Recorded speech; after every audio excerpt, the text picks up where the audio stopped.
सर्व बायो पण आता एक्झाम ओरिएंटेड जे चॅप्टर्स आहेत ते कव्हर करून घ्यायचे बरोबर. आधी एक्झाम ओरिएंटेड तुम्ही कालचा जर मुख्यचा पेपर बघितला असेल, थोडंसं डिस्क्रिप्टिव्ह कडे आयोगाचा कल वाढलेला आहे. तशाच काहीच्या प्रमाणात प्रिलिमचा सुद्धा पेपर असण्याची शक्यता आहे. Yes yes Sunil, good afternoon. त्याप्रमाणे तुम्ही जर कालचे क्वेश्चन बघितलेत तर तुम्हाला एक लक्षात येईल, खास करून आता मी सायन्सच बोलेन जास्त, तर कन्सेप्ट बेस मी तुम्हाला जे सांगतो पहिल्यापासून कन्सेप्च्युअल अंडरस्टँडिंग ठेवा बरोबर. कन्सेप्च्युअल अंडरस्टँडिंग ठेवा हे मी जे सांगतोय ते तुम्हाला लक्षात आलं असेल कालच्या पेपर बघितल्यानंतर. आता फिजिक्स केमिस्ट्री जर तुम्ही, आता फिजिक्स केमिस्ट्री आपलं झालंय म्हणून मी सांगतो, फिजिक्स केमिस्ट्री जर क्वेश्चन बघितले तर सर्व क्वेश्चन तुमचे question based, application based questions आहेत सर बरोबर. तुम्ही जर अभ्यास नीट केला असेल, कन्सेप्ट नीट समजून घेतले असतील तर तुम्हाला म्हणजे लेक्चर जरी तुम्ही नुसते नीट केले असतील तरी तुम्हाला 6च्या 6 क्वेश्चन फिजिक्स केमिस्ट्री सुटतात. ठीक आहे. त्यामुळे तुम्हाला मी पहिल्यापासून सांगतोय की कन्सेप्च्युअल अंडरस्टँडिंग वरती काम करा. तुम्हाला आपण जे कन्सेप्ट घेतोय टॉपिक पण तुम्ही जर बघितले तर तेच टॉपिक आहेत जे आपण तुम्हाला सांगितलेले आहेत. कुठं फोकस करायचं आहे हे जे टॉपिक आपण सांगितलेले आहेत त्याच्यावरतीच क्वेश्चन्स आहेत. मी अजूनही सांगतो, क्वेश्चन्स तुम्हाला मी टॉपिक मुद्दाम तेवढ्यासाठी त्याच पद्धतीने सांगितलेले आहेत. महत्वाचे टॉपिक्स कोणते आहेत तेवढे करा, पहिल्यांदा ते कम्प्लीट करून घ्या, त्याचे क्वेश्चन सॉल्व्ह करा, त्याचे PYQs बघा आणि मग त्या पद्धतीने तुम्ही पुढे जा. कालचा पेपर तुम्ही जर बघितला असेल तर तुमच्या ते लक्षात येईल. प्लस आयोगाने मराठी इंग्लिशचा पण काल पॅटर्न बदललेला आहे. पॅटर्न बदललेला आहे इन द सेन्स की दरवर्षी 22 क्वेश्चन तुमचे ह्याच्यावरती असतात, वोकॅब्युलरी वरती वगैरे. काल तुम्हाला 32 क्वेश्चन्स वोकॅब्युलरी वरती होते बरोबर आहे. म्हणजे आयोगाने वोकॅब्युलरी वरती जास्त भर दिला. त्यात पण समानार्थी विरुद्धार्थी कमी विचारलेत. म्हणी, वाक्प्रचार, शब्दसमूहाबद्दल एक शब्द याच्यावरती आयोगाने काल लँग्वेजला फोकस केलेला आहे बरोबर. बाकीचा पेपर आहे तसाच होता, पण स्पीड ब्रेकर जे म्हणतो आपण, म्हणजे आता ए सेट जर आपण बघितला एखादा तर पहिल्यांदा त्यांनी बुद्धिमत्ता चालू केलं. ठीक आहे. बुद्धिमत्ता चालू केल्यानंतर लगेच मॅथ्सचे गणित, अंकगणित, बुद्धिमत्ता एकत्र ठेवलेलं नाहीये. ए सेटचा जो सिलेबसचा पेपर पॅटर्न होता तो तुमच्या सिलेबसच्या सिक्वेन्स नुसार पेपर पॅटर्न होता. सिलेबस तुमचा ज्या सिक्वेन्स मध्ये आहे त्या सिक्वेन्सनी तुमचा तो क्वेश्चन पेपर. ऍक्ट जर बघितले तर RTI वरती दरवर्षी 2 क्वेश्चन यायचे. काल तुम्हाला RTS वरती 2 क्वेश्चन आलेत आणि RTI वरती एकच क्वेश्चन आलेला आहे. त्याच्यानंतर तुमचं रिमोट सेन्सिंग असेल, ICT असेल, कम्प्युटर जे आपण म्हणतो इन्फॉर्मेशन कम्युनिकेशन टेक्नॉलॉजी असं तुम्हाला सिलेबस मध्ये नाव आहे, माहिती संप्रेषण व तंत्रज्ञान, तो चॅप्टर, तो टॉपिक, तो सब्जेक्ट असेल. प्लस रिमोट सेन्सिंग असेल. तुम्ही या दोन्ही विषयांचे PYQ जरी नीट केले असते तरीही तुम्हाला ते क्वेश्चन सुटण्यासारखे आहेत सर्व. म्हणजेच तुम्हाला एक गोष्ट लक्षात येईल की क्वेश्चन फ्रेमिंग जे झालेलं आहे. Yes, good afternoon Girish, good afternoon. Questions जे आहेत ते तुम्ही जर कालचं बघितलं तर PYQ बेस्ड तुमचे जे क्वेश्चन स्ट्रक्चर जे होतं ते PYQ बेस्ड होतं बऱ्यापैकी. तुम्हाला PYQ जरी तुम्ही नीट केले तरी तुम्हाला काही सब्जेक्ट असे होते की ज्यांचे क्वेश्चन्स तुम्हाला लगेच सुटतील. खास करून रिमोट सेन्सिंगचे तर तुम्हाला काही क्वेश्चन्स रिपीटेड आहेत रिमोट सेन्सिंगचे, जसं की रिझॉल्युशन पृथ्वीवरती रिमोट सेन्सिंग साठी किती आहे, काय आहे, किती प्रमाण आहे, एकाच 15,000 ते 25,000 आहे, एकाच 15,000 ते 29,000 आहे की 25,000 ते 30,000 आहे. अशा पद्धतीने तुमचे कालचे ऑप्शन्स होते. फिजिक्स केमिस्ट्री आपण जे घेतलेलं आहे त्याच पद्धतीनं तेच तुम्हाला मी तुम्हाला पहिल्यापासून सांगतो की तुम्हाला जे स्लाइड वरती दिसेल ते तुम्हाला परीक्षेत रिफ्लेक्ट होईल म्हणजे होईल, तेवढा विश्वास मला आहे. आणि काल तसंच झालेलं आहे. तुम्हाला जर कन्सेप्ट क्लॅरिटी असेल व्यवस्थित तर तुम्हाला त्या गोष्टींचा फायदा कालच्या पेपरमध्ये नक्की झालेला आहे. त्यामुळे अभ्यास करताना कन्सेप्ट वरती भर द्या. मी जे म्हणतो तुम्हाला सायन्स तुम्हाला मार्क्स मिळवून देईल अगदी डोळे झाकून. तुम्ही लेक्चर जरी नीट केले तरी तुम्हाला मार्क्स मिळवून देईल. तुम्हाला काही जास्त अभ्यास करण्याची गरज पडणार नाहीये. पण आधी कन्सेप्ट समजून घेण्यासाठी तुम्ही फोकस करा असं माझं मत आहे. ठीक आहे. आज आपल्याला चालू करायचं आहे बायोलॉजी बरोबर. फिजिक्स केमिस्ट्री आपलं झालेलं आहे. फिजिक्स केमिस्ट्री झालेलं आहे. त्यामध्ये मी जे चॅप्टर सांगितले आहेत तुम्हाला ते आधी सर्वात आधी करून घ्या बरं का. प्रिलिमसाठी तुम्हाला करायचे असतील तर. प्रिलिमसाठी अभ्यास करताना आधी मी तुम्हाला जे टॉपिक्स सांगितले आहेत ते व्यवस्थित करून घ्या आणि मग बाकीचे टॉपिक्स करा. परीक्षेसाठी महत्वाचे कोणते टॉपिक्स आहेत, प्रत्येक सब्जेक्ट चालू करताना आपण त्या टॉपिक्सचं तुम्हाला तिथं महत्व दिलेलं आहे, बरोबर. बायोलॉजीसाठी तुम्हाला सगळ्यात महत्वाचे टॉपिक्स कोणते आहेत, सजीवांचं वर्गीकरण आहे, बरोबर. सजीवांचं वर्गीकरण आहे, वनस्पतींचं वर्गीकरण आहे, प्राण्यांचं वर्गीकरण आहे. त्याच्यानंतर हायजीन मध्ये तुम्हाला पोषण तत्वे आणि तुमचे रोग व लसी हे जे आहेत त्याच्यावरती फोकस करायचं आहे. आता यामध्ये कसं आहे, तुम्हाला आता मी आत्ता पहिल्यांदा तुम्हाला जे संपवणार आहे ते काय संपवणार आहे, जे परीक्षेला ओरिएंटेड, एक्झाम ओरिएंटेड जे चॅप्टर्स आहेत, पेशी आणि ऊती. तुम्ही जर 2019 नंतर जर अनालिसिस केलं तर पेशी आणि ऊती याच्यावरती तुम्हाला फक्त 2021 साली एक क्वेश्चन विचारलेलं आहे.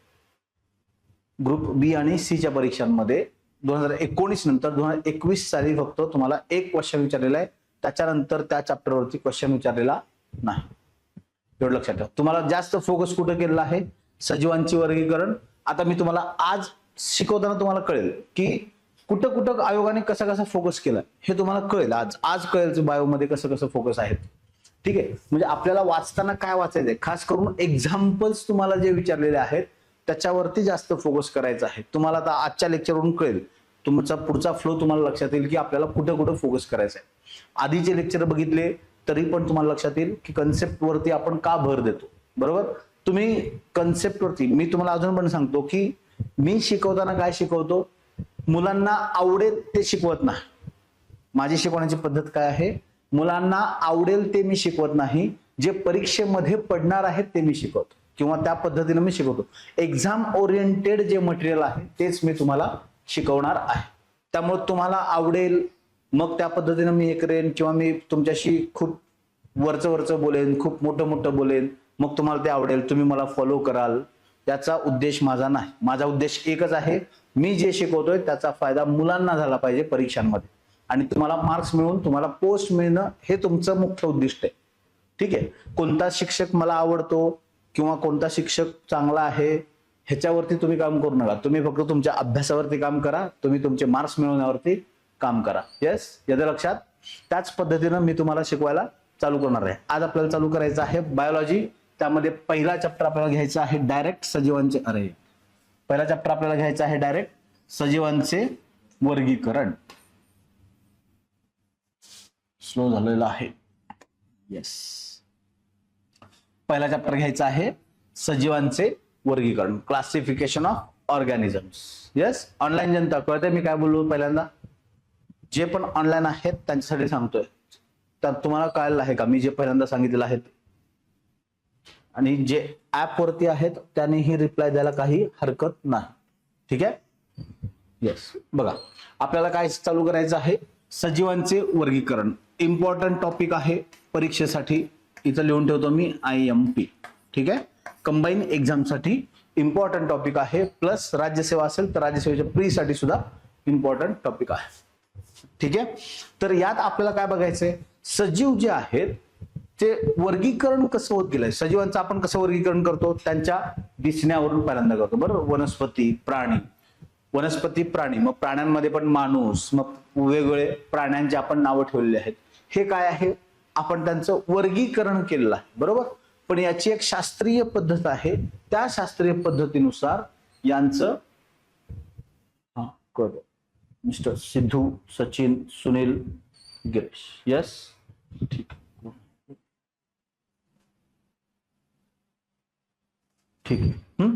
तर ही जी पद्धती आहेत या कशा डेव्हलप झालेल्या आहेत ते आपण बघायचं आहे, बरोबर आहे. प्राणी वगैरे आधी अस्तित्वात होते, वनस्पती अस्तित्वात होते, मग त्यानंतर त्यांचं वर्गीकरण त्यांच्या असण्यावरून करण्यात आलेलं आहे. ठीक आहे, त्यांच्या असण्यावरून त्यांचं वर्गीकरण करण्यात आलेलं आहे. कशा पद्धतीने झालेलं आहे ते बघूयात. मग वर्गीकरणाच्या सर्वात पहिल्यांदा काय होत्या, 4 पद्धती. कोणत्या होत्या, 4 पद्धती. आता कोणत्या होत्या ते मी तुम्हाला सांगतो. ठीक आहे, 4 पद्धती होत्या. पहिली पद्धत कोणती होती, कृत्रिम पद्धत. कोणती होती पहिली पद्धत, कृत्रिम पद्धत, आर्टिफिशियल सिस्टीम. मग याच्यामध्ये वर्गीकरण करताना कशावरती केलं होतं, सजीवांची वाढ कोणत्या पद्धतीने होते आणि त्यांचा काय आहे आधार किंवा उपयोग. सजीवांची वाढ जी आहे ती आणि सजीवांचे उपयोग जे आहेत ते, त्याच्यावरून सजीवांची सर्वात पहिली पद्धत आली वर्गीकरणाची, ती होती कृत्रिम पद्धत. Yes, artificial system. ठीक आहे. या पद्धतीचा शोध किंवा याच्यामध्ये कोणकोणत्या शास्त्रज्ञांनी काम केलेलं आहे? अरिस्टॉटलनी केलेलं आहे, थिओफ्रेस्टसनी केलेलं आहे, थिओफ्रेस्टसनी केलेलं आहे. तर अरिस्टॉटलनी या वर्गीकरणाची जी माहिती आहे, ज्या वर्गीकरण केलेलं आहे अरिस्टॉटलनी प्राण्यांचं आणि वनस्पतींचं, ते कशामध्ये लिहिलेलं आहे? त्याचं पुस्तक आहे हिस्टोरिया ॲनिमेलिया. ॲनिमेलिया म्हणजे काय? प्राण्यांबद्दलची माहिती जी आहे, हिस्ट्री ऑफ ॲनिमल्स, हे जे आहे ते सर्व कशात आहे? अरिस्टॉटलने लिहिलेलं आहे हिस्ट्री ऑफ ॲनिमेलिया. आणि थिओफ्रेस्टसनं वनस्पतींबद्दलची माहिती लिहिलेली आहे हिस्टोरिया प्लांटॅरम. आणि हे दोनही तुमचे PYQ आहेत, पुस्तकांची नावं. हे दोनही तुमची पुस्तकांची नावं PYQ आहेत. येते लक्षात? तुम्हाला आता इथं फोकस करताना कसं कसं जायचंय मी तुम्हाला सांगतो. आयोगाने या पूर्ण पद्धतीत, ठीक आहे, आता आपल्याला पहिल्यांदा हे बघून घेऊयात, मग मी तुम्हाला सांगतो इथं तुम्हाला फोकस कुठं करायचंय. बरं का, इथं फोकस कुठं करायचंय ते मी तुम्हाला, हे एवढं एकदा सिस्टीम झालं आपल्या शिकून की मग मी तुम्हाला सांगतो. येस, बघा. मग आधार पहिल्यांदा आर्टिफिशियल सिस्टीमचा काय होता? वाढ, सजीवांची जी वाढ आहे ती आणि त्याचे उपयोग जे आहेत ते. त्याच्याशी संबंधित शास्त्रज्ञ कोण होतं? अरिस्टॉटल आणि थिओफ्रेस्टस होत. मग त्यांनी काय केलं होतं? अरिस्टॉटलनी सर्व प्राण्यांची जी माहिती होती ती स्वतःच्या हिस्टोरिया ॲनिमेलिया या पुस्तकात लिहून ठेवलेली आहे. आणि थिओफ्रेस्टसनी कशात लिहिलेली आहे? हिस्टोरिया प्लांटॅरम या पुस्तकात लिहून ठेवलेली आहे. बरोबर. मग उदाहरण आपण कसं करतो वर्गीकरण? जलचर, भूचर, वृक्ष, झुडूप. बरोबर आहे. जलचर म्हणजे पाण्यात राहणारे, भूचर म्हणजे जमिनीवर राहणारे, वृक्ष म्हणजे मोठमोठी झाडे, झुडूप म्हणजे छोटी न वाढ कमी असणारी झाडे. बरोबर आहे. या पद्धतीचं जे वर्गीकरण आहे त्याला म्हणतो आपण कृत्रिम पद्धत. कृत्रिम पद्धत.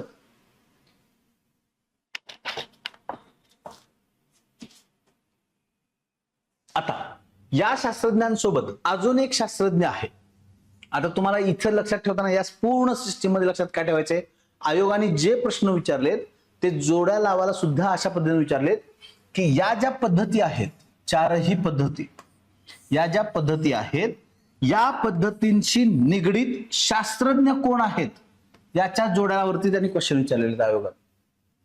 कशावरती विचारलेले आहेत? या ज्या सिस्टीम्स आहेत, वर्गीकरणाच्या ज्या मुख्य पहिल्यांदा 4 पद्धती होत्या प्राथमिक, त्या पद्धतींमध्ये कोणत्या शास्त्रज्ञांनी काम केलेलं आहे किंवा कोणते शास्त्रज्ञ या पद्धतींशी निगडीत आहेत याच्यावरती जोड्या लावायला क्वेश्चन आहे. आयोगाने त्या पद्धतीने केलं. म्हणजे आयोगाने तुम्हाला बाकीच्या गोष्टी विचारलेल्या नाही आहेत, फक्त ह्या पद्धती आणि याच्याशी निगडीत जे शास्त्रज्ञ आहेत ते. त्यामुळं तुम्ही अभ्यास करताना त्या पद्धतीनं फोकस करायचा आहे. बरोबर. त्यामुळे तुम्ही अभ्यास करताना त्या पद्धतीनं फोकस करायचा आहे. आय एम डॅम शुअर, म्हणजे मी तुम्हाला अजून पण सांगतो, तुम्हाला आजचा चॅप्टर संपल्यानंतर लक्षात येईल की आयोगाने हा चॅप्टर कशा पद्धतीने आणि किती फोकस केलेला आहे. तुम्ही हा चॅप्टर बघितल्यानंतर म्हणाल की हे ह्यातलं जवळपास प्रत्येक स्लाइड वरती क्वेश्चन विचारलेला आहे आयोगाने. त्यामुळं अभ्यास करताना फोकस कसा असला पाहिजे? सगळंच पाठ करायची गरज पडत नाही. ठीक आहे. जे लागणार आहे ते पाठ करा. तुम्हाला जर बायो, आता बायो तुमचा फेवरेट सब्जेक्ट असणार आहे हा बायो. का तरी तुम्हाला रट्टा मारायला खूप आवडतं. बरोबर. त्यामुळे बायो तुम्हाला लक्षात राहतं फिजिक्स केमिस्ट्री पेक्षा. का तर इन्फॉर्मेटिव्ह असतं. डायग्रामॅटिक किंवा कन्सेप्ट खूप कमी असतात. इथं तुम्हाला काय आहे?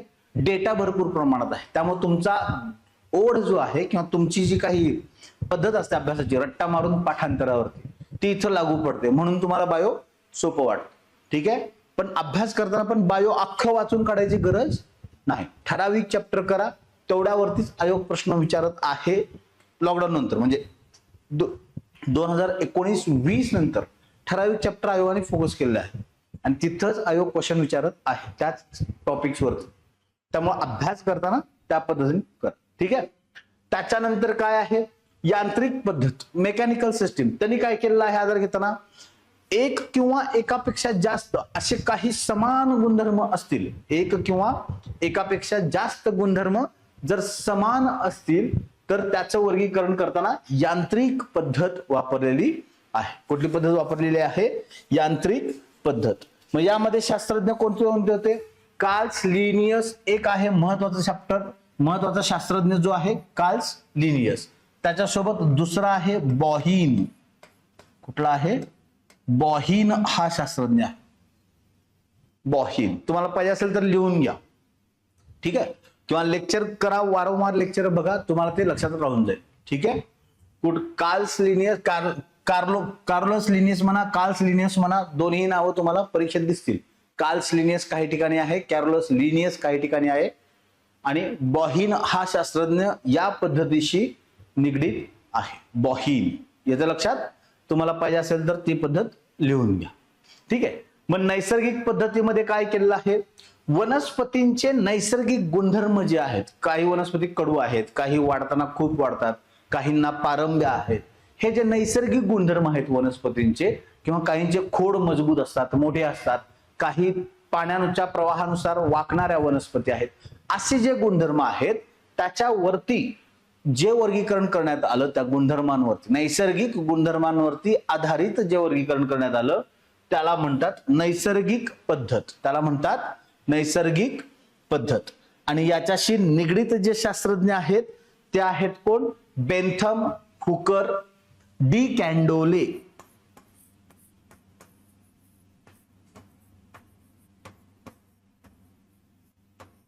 डी कॅन्डोले हे एक शास्त्रज्ञाचं नाव लिहून ठेवा. डी कॅन्डोले हे दोन शास्त्रज्ञ आहेत, तीन शास्त्रज्ञ झाले.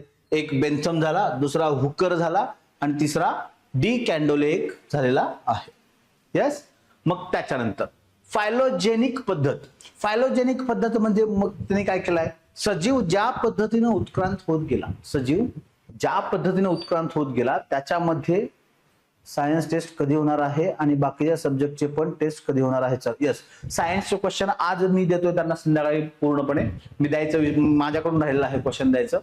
क्वेश्चन तयार आहेत पण मी घरच्या काही कामामुळे शनिवार रविवारी इथं नव्हतो, त्यामुळे जे क्वेश्चन द्यायचे राहिलेत ते क्वेश्चन आपण फिजिक्स आणि केमिस्ट्री दोन्ही क्वेश्चन मी देतोय. या आठवड्यात तुमची फिजिक्स आणि केमिस्ट्री या दोन्ही सब्जेक्टची, किंवा तुमचं जसं शेड्यूल असतं टेस्टचं त्या पद्धतीने या दोन्ही टेस्ट लवकर होतील. ठीक आहे. फिजिक्सचे पण क्वेश्चन तयार आहेत, केमिस्ट्री पण क्वेश्चन तयार आहेत. ते दोन्ही क्वेश्चन मी आज त्यांना पाठवून देतोय आणि त्याच्यानुसार तुमच्या टेस्ट कंडक्ट होतील. येस. ठीक आहे. फायलोजेनिक पद्धतमध्ये सजीवांच्या उत्क्रांतीची, सजीव ज्या पद्धतीनं उत्क्रांत पावत गेलेला आहे, उत्क्रांती होत गेली सजीवाची, त्याच्यानुसार सजीवांची जी वर्गीकरण करण्यात आलं त्याला म्हणतात फायलोजेनिक पद्धत. त्यामध्ये शास्त्रज्ञ कोण आहेत? अँगलर आहे, प्रँटल हे नाव आहे, हॅचिन्सन. काय आहे? हॅचिन्सन हे एक नाव लिहून घ्या.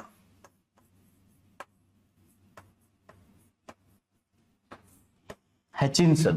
अँगलर, प्रँटल, हॅचिन्सन. त्याच्यानंतर एक आहे थॉर्ने. थॉर्ने नाव आहे, थॉर्ने.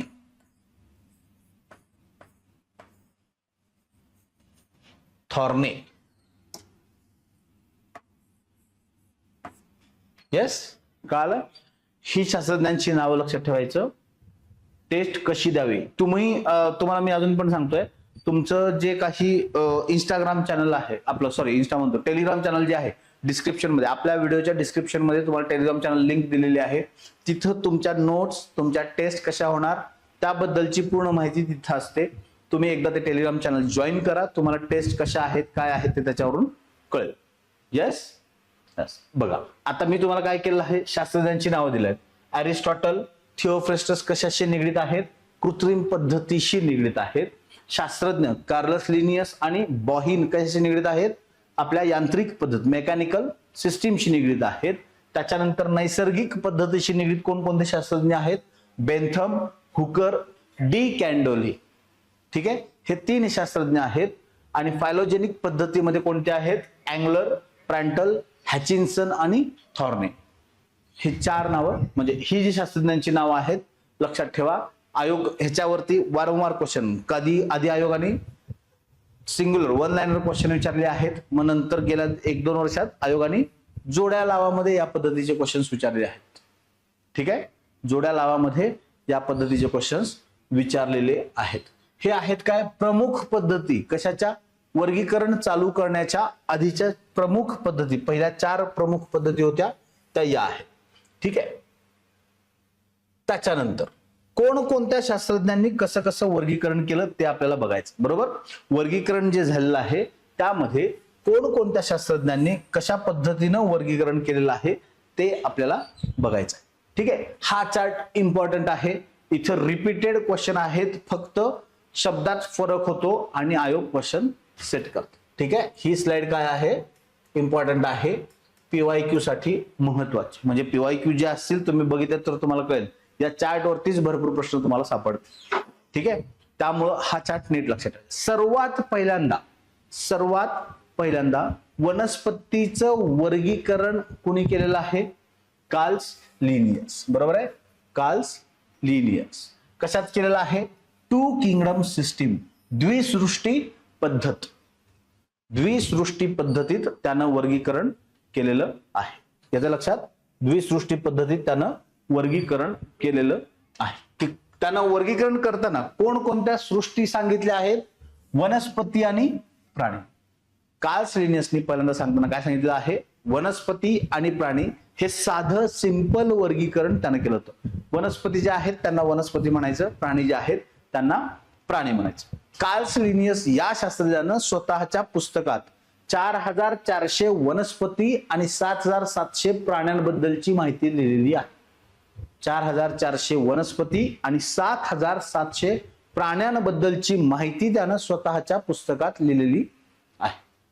येस, त्यानं वर्गीकरण करताना ह्या पद्धतीनं तिथं नाव त्यानं केलेलं आहे. ठीक आहे. त्याच्यानंतर हेकेलनी काय केलं? आधीच्या 2 सृष्टी ज्या आहेत या 2 सृष्टी तशाच कायम ठेवल्या.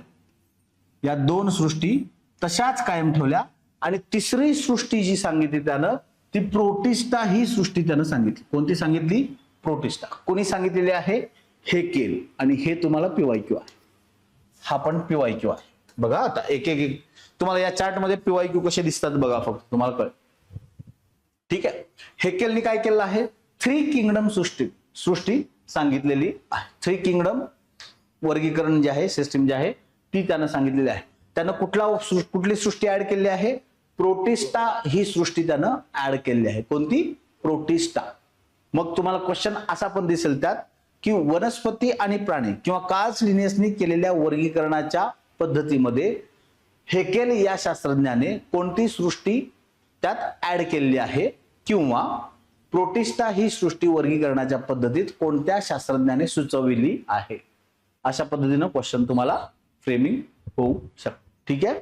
कोणी सांगितलेलं आहे? हेकेल. मग चॅटन या शास्त्रज्ञानं काय केलं? 2 एम्पायर्स घेतलं. 2 एम्पायर घेतलं. त्यानं फक्त एकच सांगितलं, काही पेशी आदि केंद्रकीय आहेत, काही पेशी दृश्य केंद्रकीय आहेत.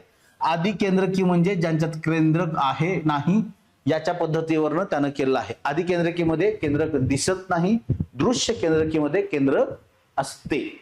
या पद्धतीनं त्यानं काय केलं? केंद्रक असणे आणि नसणे याच्यावरून कोणी वर्गीकरण केलेलं आहे? चॅटन. मग याच्या वर्गीकरणाचा प्रमुख आधार काय होता? त्या पेशींमध्ये केंद्रक आहे की नाही, केंद्रकाच्या अस्तित्वावरून यानं वर्गीकरण केलेलं आहे. केंद्रकाचे अस्तित्व हा याचा प्रमुख आधार होता चॅटनचा 2 एम्पायर मध्ये. ठीक आहे. त्याच्यानंतर कोपलँड या शास्त्रज्ञानं काय केलेलं आहे? 4 किंगडम सिस्टीम सांगितलेली आहे. कोण सांगितलेली आहे? कोपलँड या शास्त्रज्ञानं 4 किंगडम सिस्टीम आपल्याला सांगितलं आहे. म्हणजे त्यानं काय केलं?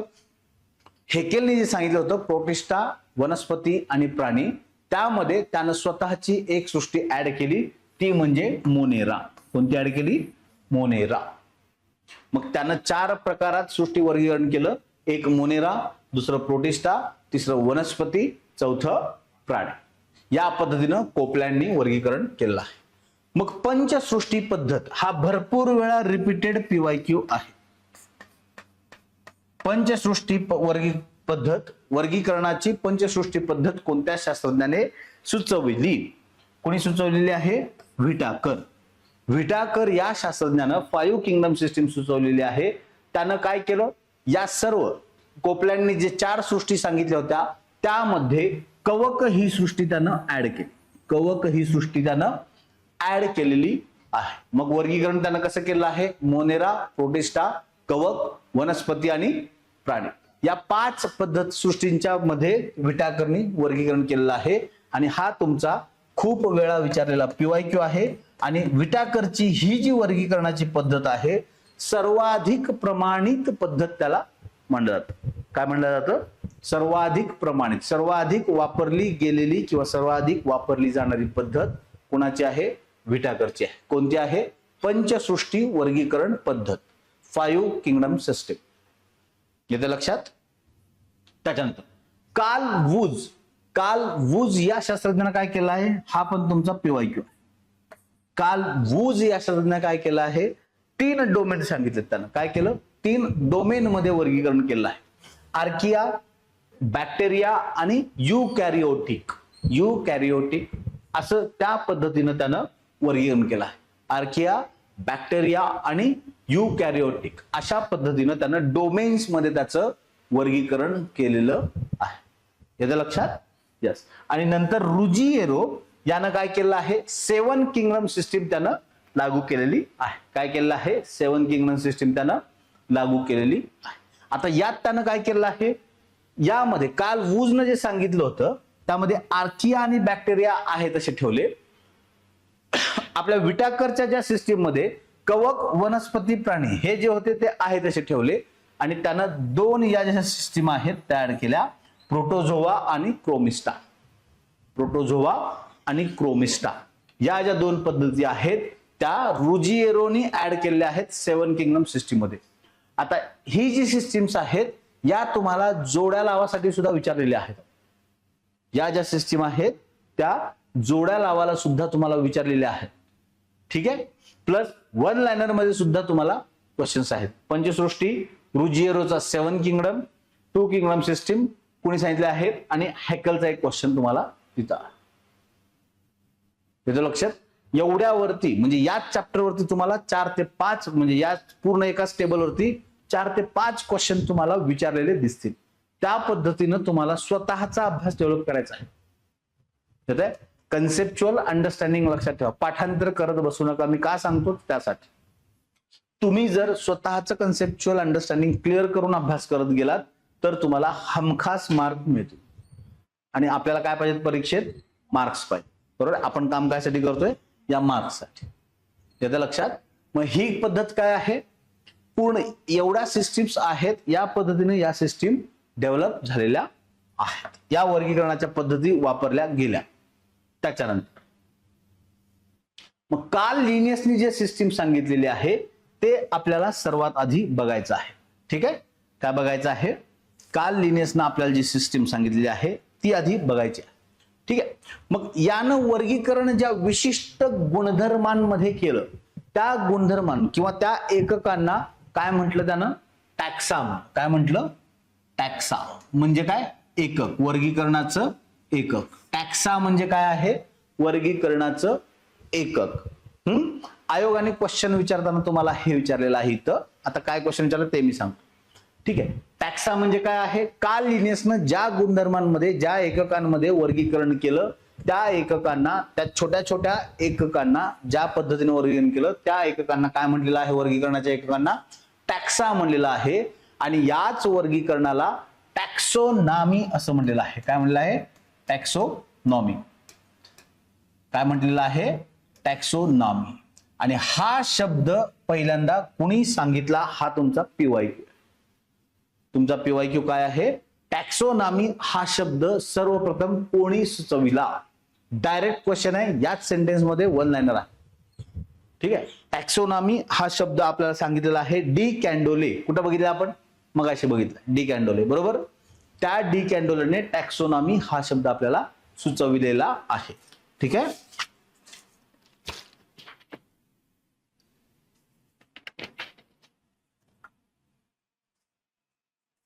मग टॅक्सोनॉमी हा शब्द कोणी सांगितलेला आहे? डी कॅन्डोले.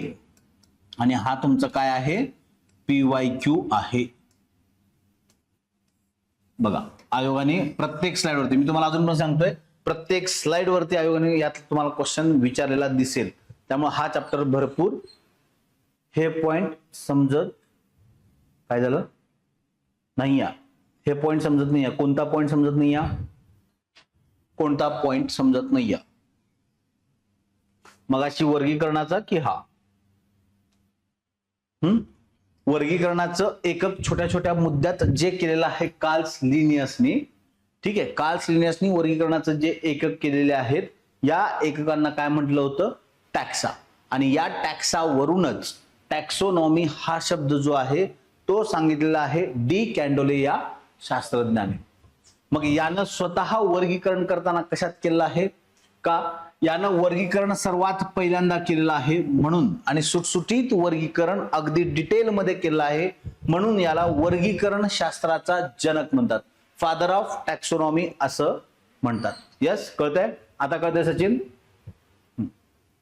आता काय म्हणतात? टॅक्सोनॉमी. फादर ऑफ टॅक्सोनॉमी याला म्हणतात. कुणाला? कार्ल्स लिनियसला म्हणतात. आणि हा तुमचा PYQ आहे. फादर ऑफ टॅक्सोनॉमी, वर्गीकरणाचा जनक कोणत्या शास्त्रज्ञाला म्हटले जाते?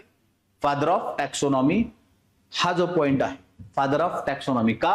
का तर वर्गीकरण हे अतिशय सूक्ष्म पद्धतीनं अगदी सविस्तरपणे देण्याचा प्रयत्न कार्ल्स लिनियसने केलेला आहे म्हणून त्याला काय म्हणतात? वर्गीकरण शास्त्राचा जनक. मग याच कार्ल्स लिनियसचं स्वतःचं पुस्तक कुठलं आहे? सिस्टेमा नॅचर. सिस्टेमा नॅचरी. यामध्ये त्याने या वर्गीकरणाच्या पूर्ण पद्धतींचा सविस्तर अभ्यास करून स्वतःचं विश्लेषण मांडलेलं आहे. कार्ल्स लिनियसचं कोणतं पुस्तक आहे? सिस्टेमा नॅचर. पुस्तकांवरती सुद्धा आयोगाने क्वेश्चन विचारलेले आहेत, त्यामुळे ते लक्षात ठेवा.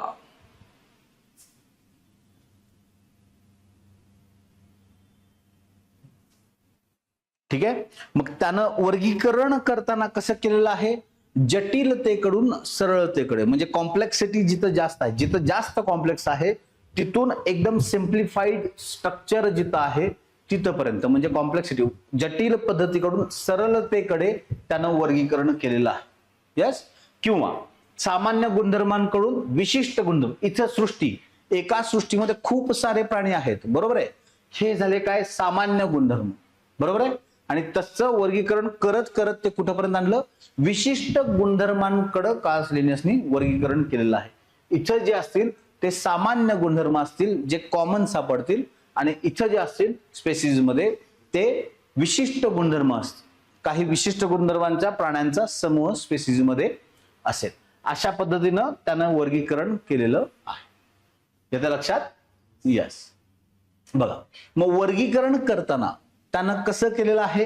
सर्वात पहिल्यांदा सृष्टी हे मध्ये वर्गीकरण केलं आहे. सृष्टी या घटकात वर्गीकरण केलं आहे. मग सृष्टीमधून संघ किंवा विभाग, फायलम किंवा डिव्हिजन. आता हे वापरलं जातं प्राण्यांसाठी. कोणासाठी वापरलं जातं? प्राण्यांसाठी. वनस्पतींसाठी डिव्हिजन वापरलं जातं. वनस्पतींसाठी डिव्हिजन, या फायलमसाठी डिव्हिजन शब्द वापरला जातो. फायलम जो भाग आहे तो कोणासाठी वापरलेला आहे? प्राण्यांसाठी. डिव्हिजन कुणासाठी वापरलेला आहे? वनस्पतींसाठी. यस.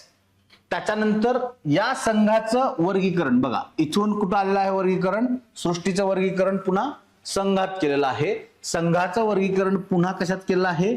वर्गमध्ये केलेलं आहे, क्लास. यस. त्या क्लासचं वर्गीकरण पुन्हा कशात केलं आहे? ऑर्डर, गण या विभागात केलेलं आहे. त्या गणाचं वर्गीकरण पुन्हा कुल, फॅमिली मध्ये केलेलं आहे, बरोबर आहे, कुलात केलेलं आहे. आणि त्याच्यानंतर पुन्हा प्रजातीमध्ये केलेलं आहे, जीनस मध्ये केलेलं आहे, प्रजाती. आणि या प्रजातीचं वर्गीकरण पुन्हा कशात केलेलं आहे? त्या प्रजातींमध्ये असणाऱ्या जातींमध्ये केलेलं आहे, स्पेसिस मध्ये केलेलं आहे. आयोगाने तुम्हाला हा क्वेश्चन याच पद्धतीने विचारले की याचा क्रम, योग्य क्रम ओळखा. याचा योग्य क्रम ओळखा. मग तो ओळखण्यासाठी काय लक्षात ठेवायचं? KPC of GS. केबीसी असतं, बरोबर आहे. कोण बनेगा करोडपती, बरोबर आहे. आपण काय लिहितो त्याला? KBC लिहितो, बरोबर आहे. कोण बनेगा करोडपती. मग त्यात क्वेश्चन कसे विचारले जातात? जनरल असतात, बरोबर आहे. जीएस वरती क्वेश्चन त्यात विचारलेले असतात. म्हणजे लक्षात ठेवायचं केबीसी ऑफ जीएस जे आहे त्यालाच लक्षात ठेवताना ठेवायचं KPC of GS. KPC of GS. Kingdom, phylum, class, order, family, genus, species. KPC of GS. अशा पद्धतीने तुम्हाला ते वर्गीकरण लक्षात ठेवावं लागेल आणि ह्याच्यावरतीच तुम्हाला पीवायक्यू आहे हा क्रम विचारलेला आहे. यात सगळ्यात पहिल्यांदा विचारताना काय विचारलेलं आहे, सर्वात शेवटी सर्वात लहान वर्गीकरणाचं एकक कुठलं आहे, जाती. हा एक तुम्हाला पीवायक्यू आहे प्लस इथं एक तुमचा पीवायक्यू आहे, सर्वात मोठे एकक कोणतं आहे आणि याचा क्रमही तुम्हाला विचारलेला आहे. तुम्ही जर क्वेश्चन बघितलं तर तुम्हाला कळेल. ठीक आहे, आयोग विचारताना या पद्धतीनं क्वेश्चन विचारतात. हा जो आहे क्वेश्चन तुम्हाला याचा तो तुम्हाला गेल्या 1-2 एक्झाम मध्येच दिसेल, 23 किंवा 24च्या एक्झाम मध्ये तो क्वेश्चन तुम्हाला दिसेल. ठीक आहे, त्यामुळं यामध्ये तुम्हाला विचारताना आयोगाने याच सिस्टीमने विचारलेलं आहे. येते लक्षात. आता फक्त लक्षात काय ठेवायचंय, फायलम वापरलंय प्राण्यांसाठी, बरोबर आहे का. फायलम कोणासाठी आहे, प्राण्यांसाठी. मग डिव्हिजन कुणासाठी वापरलेलं आहे, वनस्पतींसाठी डिव्हिजन वापरलेलं आहे. म्हणजे फायलमच्या ज्यावेळी तुम्ही वनस्पतीसाठी सांगाल वर्गीकरणाची पद्धत, त्यामध्ये किंगडम डिव्हिजन सांगाल, फायलम सांगणार नाही. प्राण्यांचं वर्गीकरण असेल तर तिथं फायलम येईल, वनस्पतींचं वर्गीकरण असेल तर तिथं डिव्हिजन येईल. यस, आता कळतंय सचिन, क्लिअर. यस, ऑनलाईन असणारे सगळे सचिन, सुनील, गिरीश, सिद्धू, शुभम.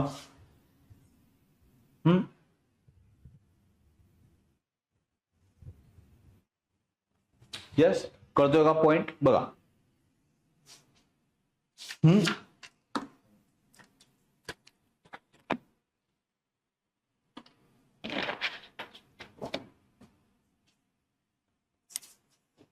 आता हे कार्ल्स लिनियसने किती समूहात वर्गीकरण केलं होतं, 1 2 3 4 5 6 7. किती समूह झाले कार्ल्स लिनियसचे, 7. कार्ल वूज या शास्त्रज्ञानं, कार्ल वूज काय सांगतोय बघा, कार्ल वूज या शास्त्रज्ञानं यामध्ये अजून एक घटक ऍड केला. कोणी केला, कार्ल वूज. ठीक आहे, इथं लिहितोय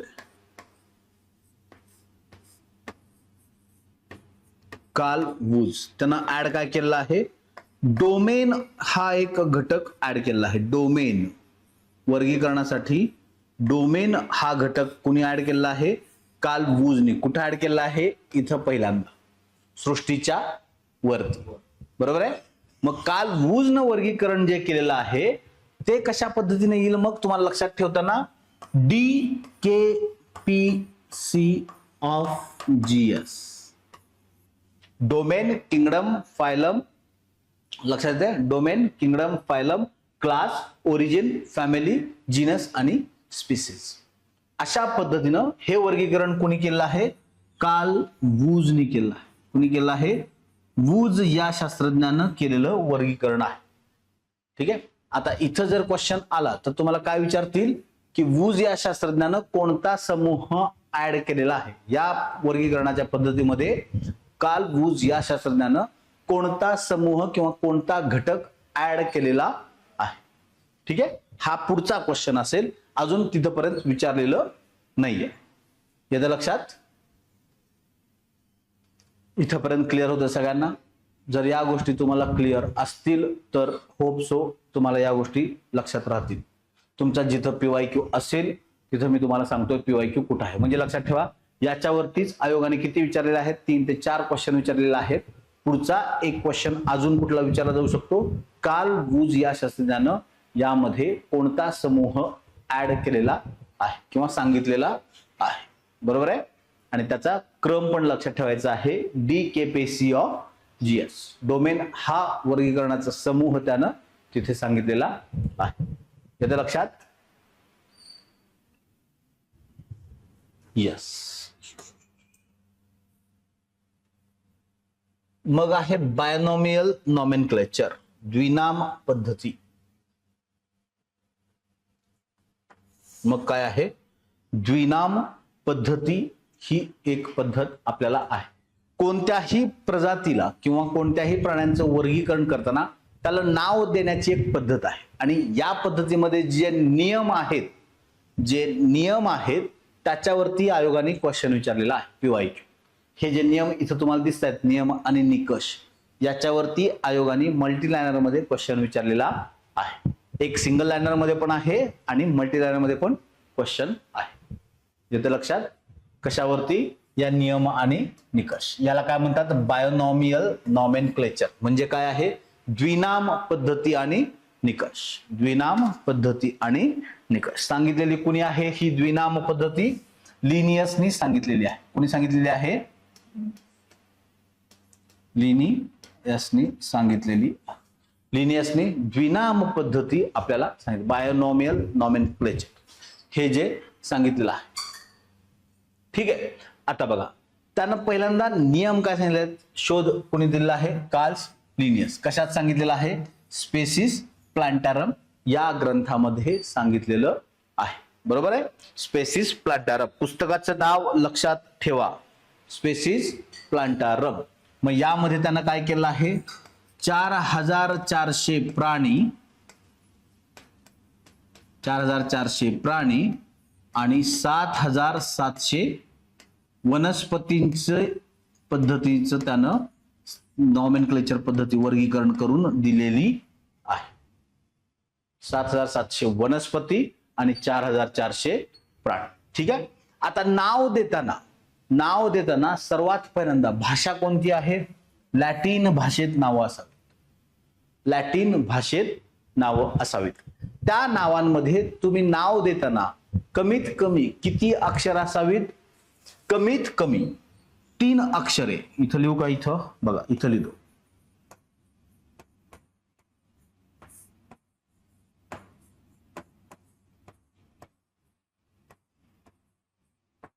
कमीत कमी 3, जास्तीत जास्त 13. म्हणजे शब्द मर्यादा किती आहे? कमीत कमी 3 आहे, जास्तीत जास्त 13 आहे.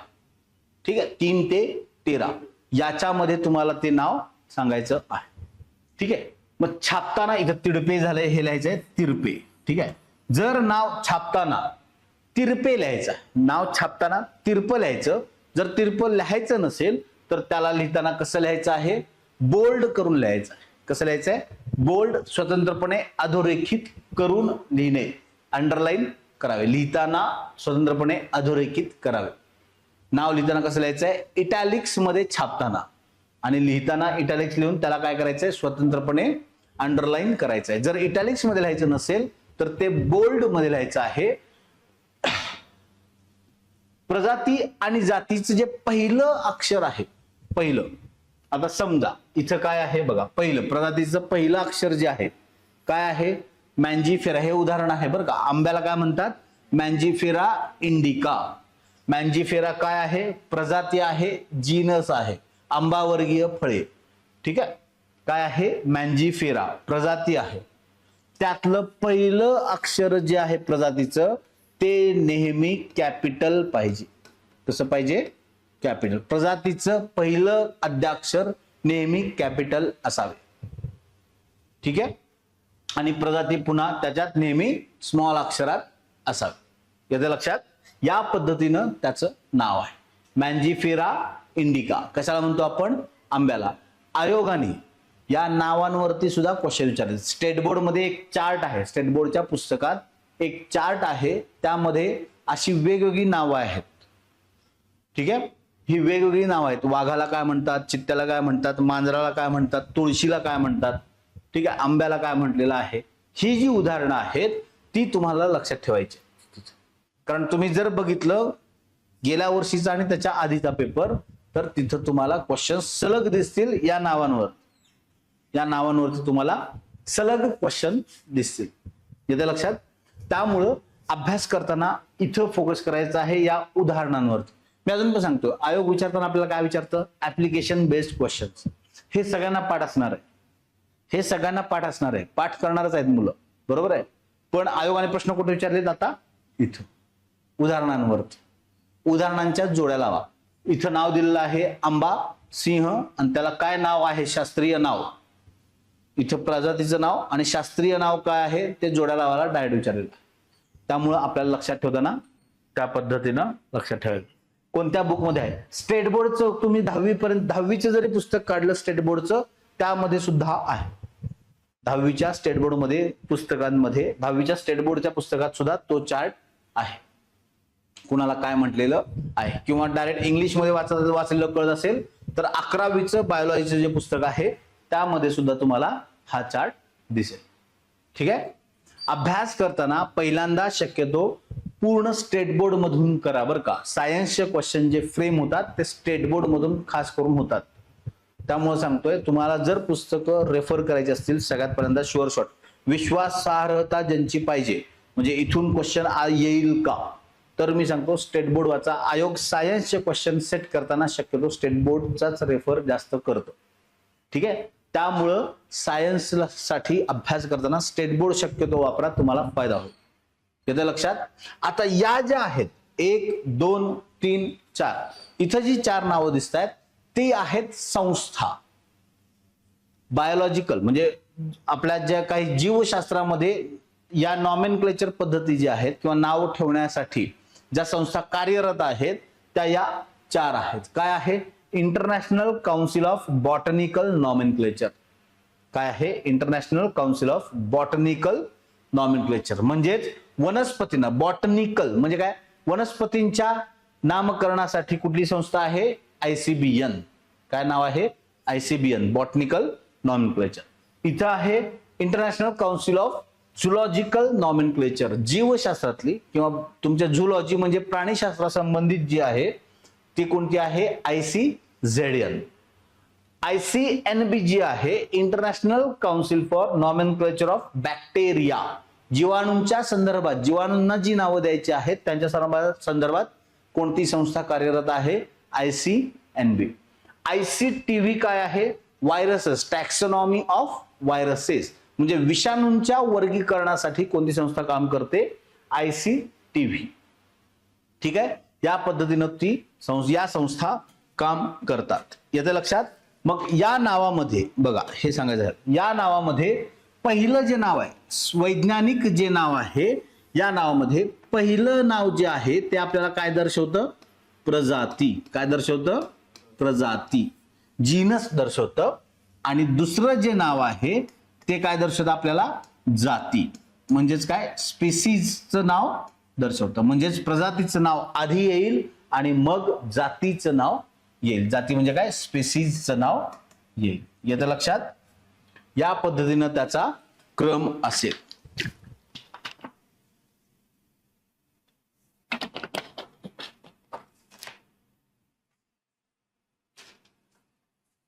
येते लक्षात. इथपर्यंत तुम्हाला या नियम आणि निकष वरती पण तुम्हाला क्वेश्चन विचारलेले आहेत PYQ मध्ये. 3 ते 13 अक्षरांचं लिमिट प्लस तुमचं नाव कसं लिहावं कोणत्या भाषेत लिहावं आणि विनाम पद्धती कोणत्या शास्त्रज्ञाने दिलेली आहे प्लस या पद्धतीची जी उदाहरणं आहेत त्याच्यावरतीही तुम्हाला काम करायचं आहे. आयोगाने तिथं पण जोड्या लावायला क्वेश्चन विचारलेला आहे आणि आयोग त्या पद्धतीचे क्वेश्चन रिपीटेड विचारत आहे बरं का. रिपीटेड विचारत आहे त्यामुळे तिथं व्यवस्थित फोकस करा. ठीक आहे. मग सिंहाला काय नाव आहे? पॅन्थेरा लिओ. सिंहाला काय नाव आहे? पॅन्थेरा लिओ.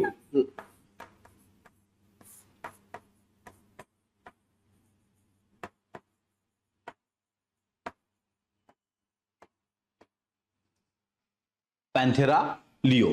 मानवाला नाव काय आहे? होमोनिडी सॅपियन्स. मानवाला काय नाव आहे? होमोनिडी सॅपियन्स.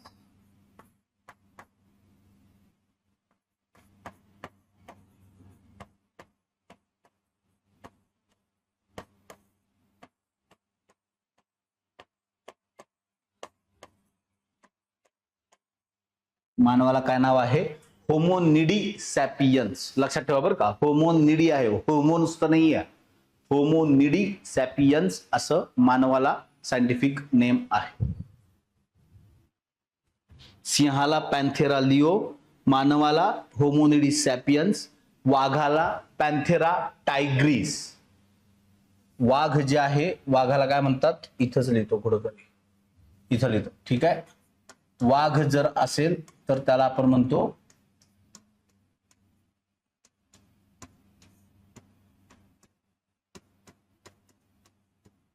पॅन्थेरा टायग्रिस. पॅन्थेरा टायग्रीस.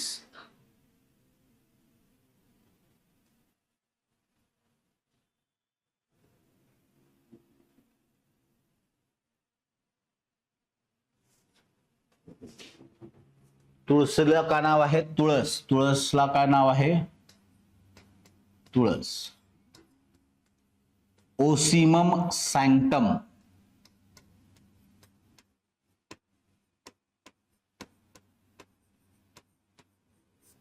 ओसिमम सॅन्क्टम असं तुळशीला नाव आहे. ओसिमम सॅन्क्टम.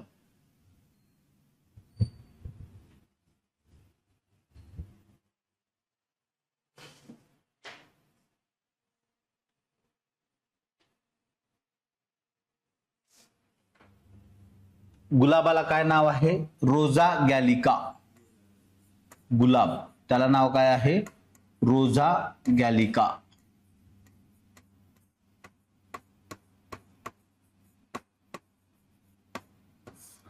रोजा गॅलिका हे कशाचं नाव आहे? गुलाबाचं नाव आहे. येते का लक्षात? बघा, इथेपर्यंत तुम्हाला लक्षात येत असेल असं मी समजतो.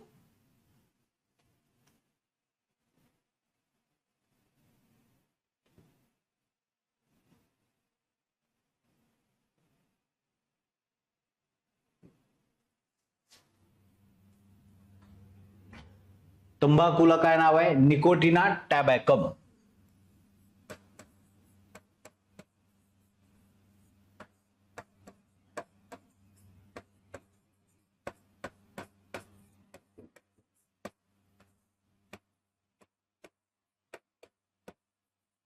निकोटिना टॅबॅकम हे काही महत्वाचे आहेत, ते लक्षात राहू द्या.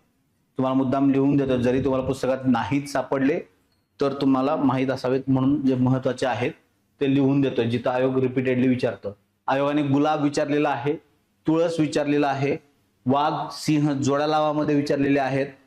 ठीक आहे. तंबाखू भविष्यासाठी लक्षात राहू दे. जर चुकून आयोगाला वाटलं की त्याच्याशी निगडीत क्वेश्चन विचारावा तर असावं, कारण तंबाखू विरोधी दिन वगैरे याच्यावरती आयोगाने जास्त प्रश्न विचारलेले आहेत, त्यामुळे त्याच्याशी एक निगडीत राहू दे. काय वैज्ञानिक नाव तंबाखूचं काय आहे? निकोटिना टॅबॅकम. ठीक आहे. या पद्धतीची नावं तुम्हाला लक्षात ठेवायची आहेत. ठराविक नाव आहेत, सगळी पाठ नाहीत केली तरी चालेल. ठराविक गोष्टी फक्त लक्षात ठेवा. वाघाचं नाव आहे पॅन्थेरा टायग्रिस, सिंहाचं आहे पॅन्थेरा लिओ. बरोबर, या गोष्टी लक्षात ठेवा. कोणकोणत्या आहेत, कशा पद्धतीने आहेत आणि काय विचारू शकतील.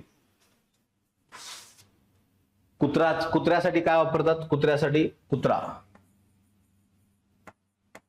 कुत्रा काय वापरतात? Canis lupus. काय वापरतात? कॅनिस ल्युपस हे कुत्र्याचं नाव आहे. Canis lupus.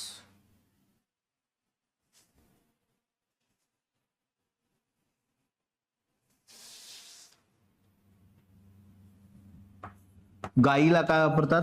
Boss indicus. काय वापरतात? बॉस इंडिकस गाईसाठी. हा पण तुमचा PYQ आहे. गाईला काय म्हणतात? जोड्या लावासाठी विचारलेला आहे. बॉस इंडिकस असं गाईला म्हटलेलं आहे.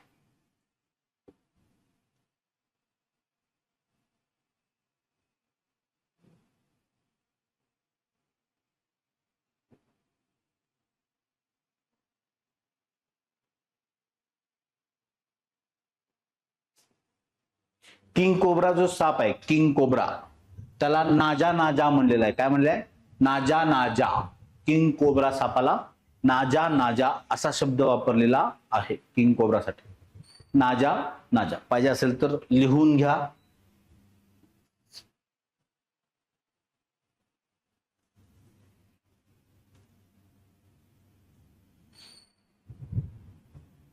बघा, हे शब्द तुम्हाला माहिती पाहिजेत. आयोग इथं विचारत आहे.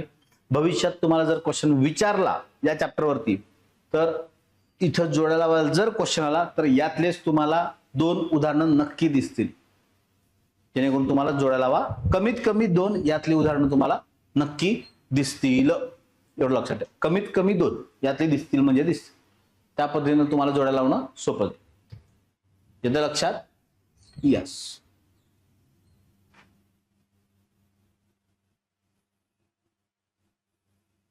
आता शास्त्रीय नावं ठरवण्यासाठी ज्या 7 पदार्थात म्हणजे 7 भागात वर्गीकरण केलेलं आहे ते वर्गीकरण कोणतं आहे ते आपण ते वर्गीकरण 7 भागातलं जे वर्गीकरण आहे नावं ठरवण्यासाठी ते आपल्याला बघायचं आहे. हा आपला भविष्यातला क्वेश्चन असेल, भविष्यातला. इथं वन लाइनर होलोटाईप वरती विचारून झालेलं आहे. याच्यावरती तुम्हाला वन लाइनर क्वेश्चन विचारून झालेला आहे. आता जर क्वेश्चन एका ठिकाणी जास्त विचारायचं असेल तर जोड्या लावासाठी कदाचित विचारला जाऊ शकतो. मॅच द पेअर साठी इथं क्वेश्चन तुम्हाला विचारला जाऊ शकतो. शास्त्रीय नमुने जे ठरवतात किंवा ज्या पद्धतीनं आपल्याला ही नावं ठरवायची आहेत शास्त्रीय नावं, त्यासाठी 7 पद्धतींमध्ये याचं वर्गीकरण आहे. 7 टाइप्स आहेत, 7 प्रकार आहेत त्याच्यामध्ये आणि त्याच्यानुसार त्यांचं वर्गीकरण करण्यासाठी मदत होते. सगळ्यात पहिल्यांदा आहे होलोटाईप. काय आहे? होलोटाईप. आयोग तुम्हाला नाव विचारताना डायरेक्ट हे असं विचारतं बरं का, होलोटाईप. त्यामुळे त्याला मराठी शब्द काय आहे हे डोक्यात सुधारू नका, त्याला मराठी शब्द नाही आहे. आयोग डायरेक्ट तुम्हाला होलोटाईप म्हणजे काय हेच विचारतं.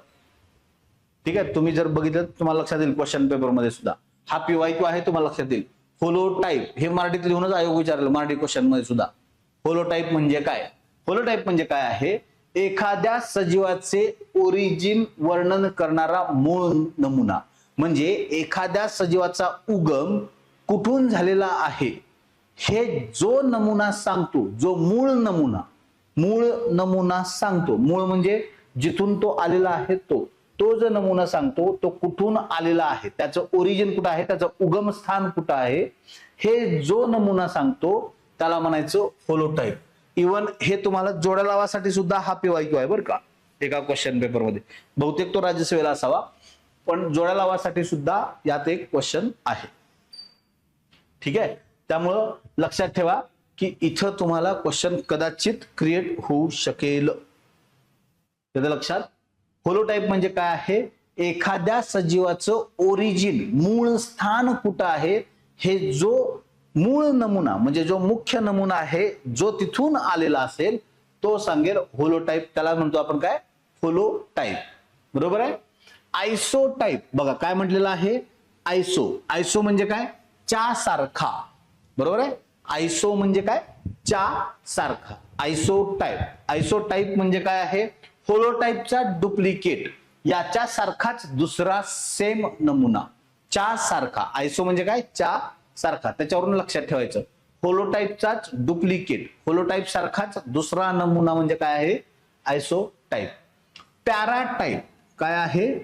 पॅराटाईप म्हणजे काय? जर मूळ होलोटाईपचा नमुना म्हणजे इथला नमुना जर अस्तित्वात असेल आणि सेम त्याच्यासारखाच दुसरा एक नमुनाही तिथं अस्तित्वात असेल, सेम अतिरिक्त नमुना जर तिथं दिसत असेल तर त्याला म्हणतो आपण पॅराटाईप. निओटाईप म्हणजे काय आहे? जेव्हा होलोटाईप नमुना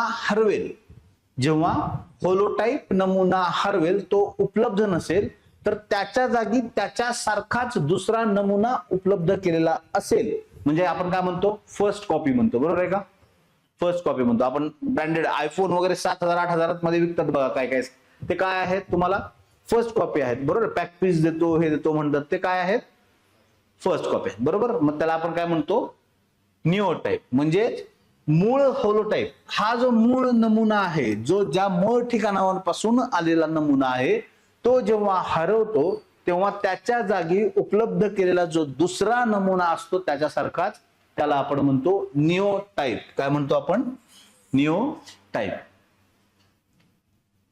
येते का लक्षात? बघा हे इम्पॉर्टंट आहे, तुम्हाला इथं थोडंसं फोकस करावं लागेल.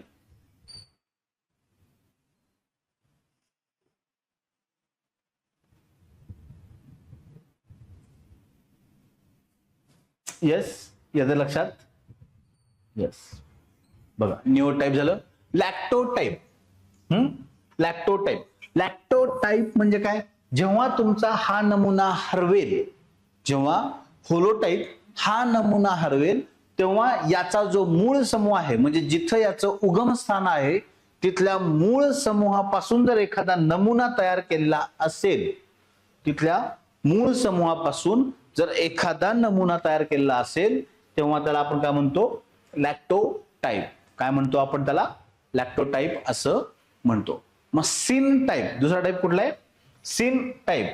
मग होलोटाईप जर उपलब्ध नसेल, होलोटाईप उपलब्ध नसेल तर त्याच्या ऐवजी 2 किंवा अधिक समूहांसाठी जर एकच नमुना वापरला जात असेल, 2 किंवा अधिक समूहांसाठी एकच नमुना जर वापरला जात असेल तर त्याला आपण म्हणतो सिन टाईप असं म्हणतो. काय म्हणतो?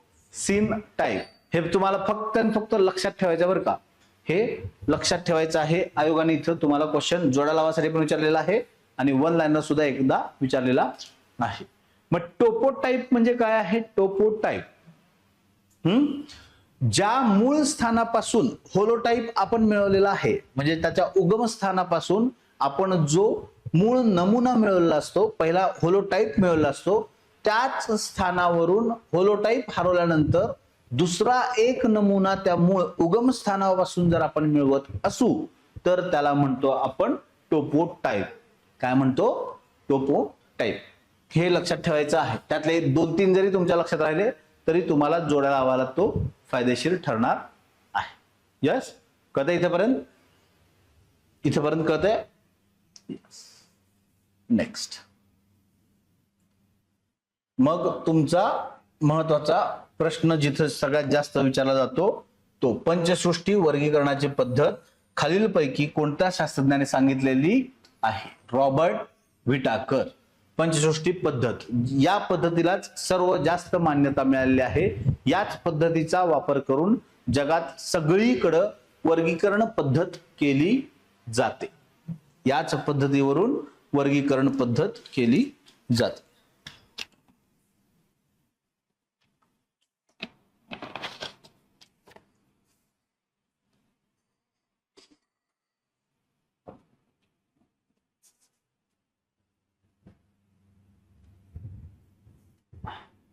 येस, येते लक्षात?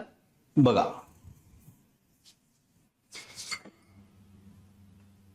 आता विटाकरने आपल्याला काय सांगितलेलं आहे? पंचसृष्टी सांगितलेली आहे. पण सगळ्यात पहिल्यांदा मॉर्ग्युलिस काय आहे?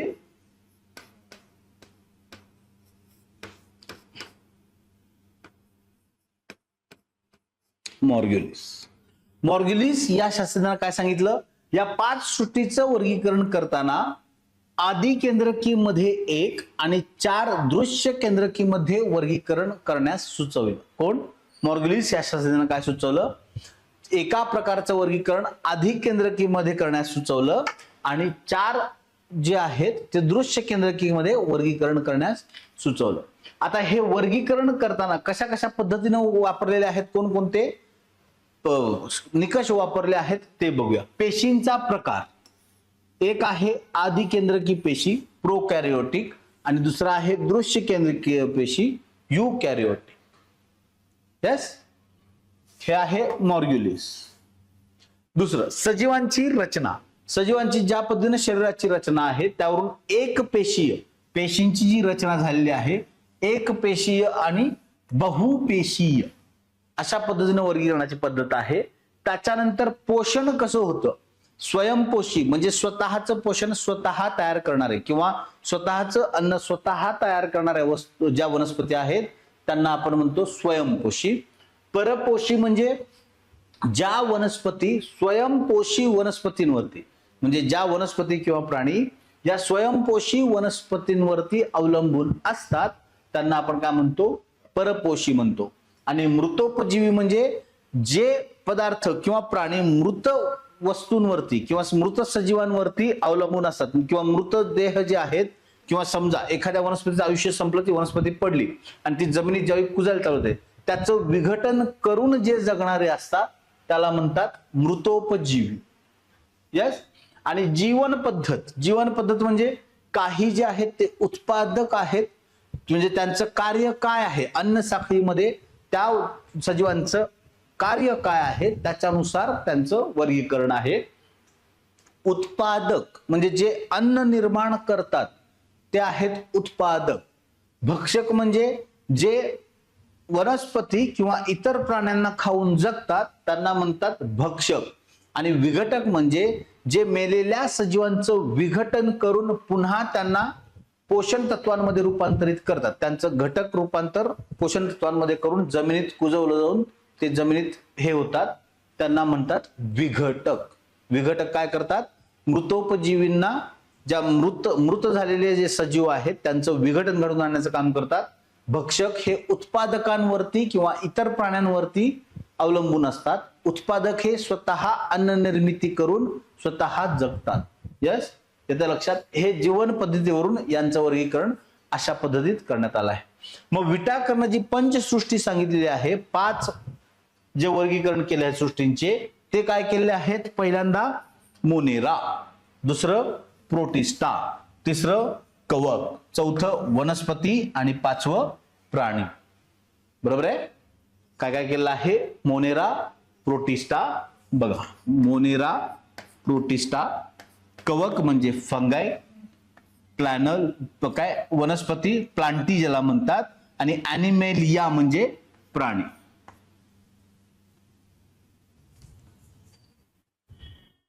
हे 5 पद्धतीत त्यानं वर्गीकरण केलेलं आहे. कोणी केलं आहे?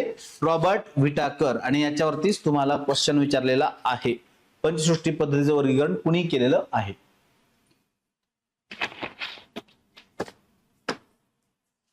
तुम्हाला लक्षात काय ठेवायचं आहे?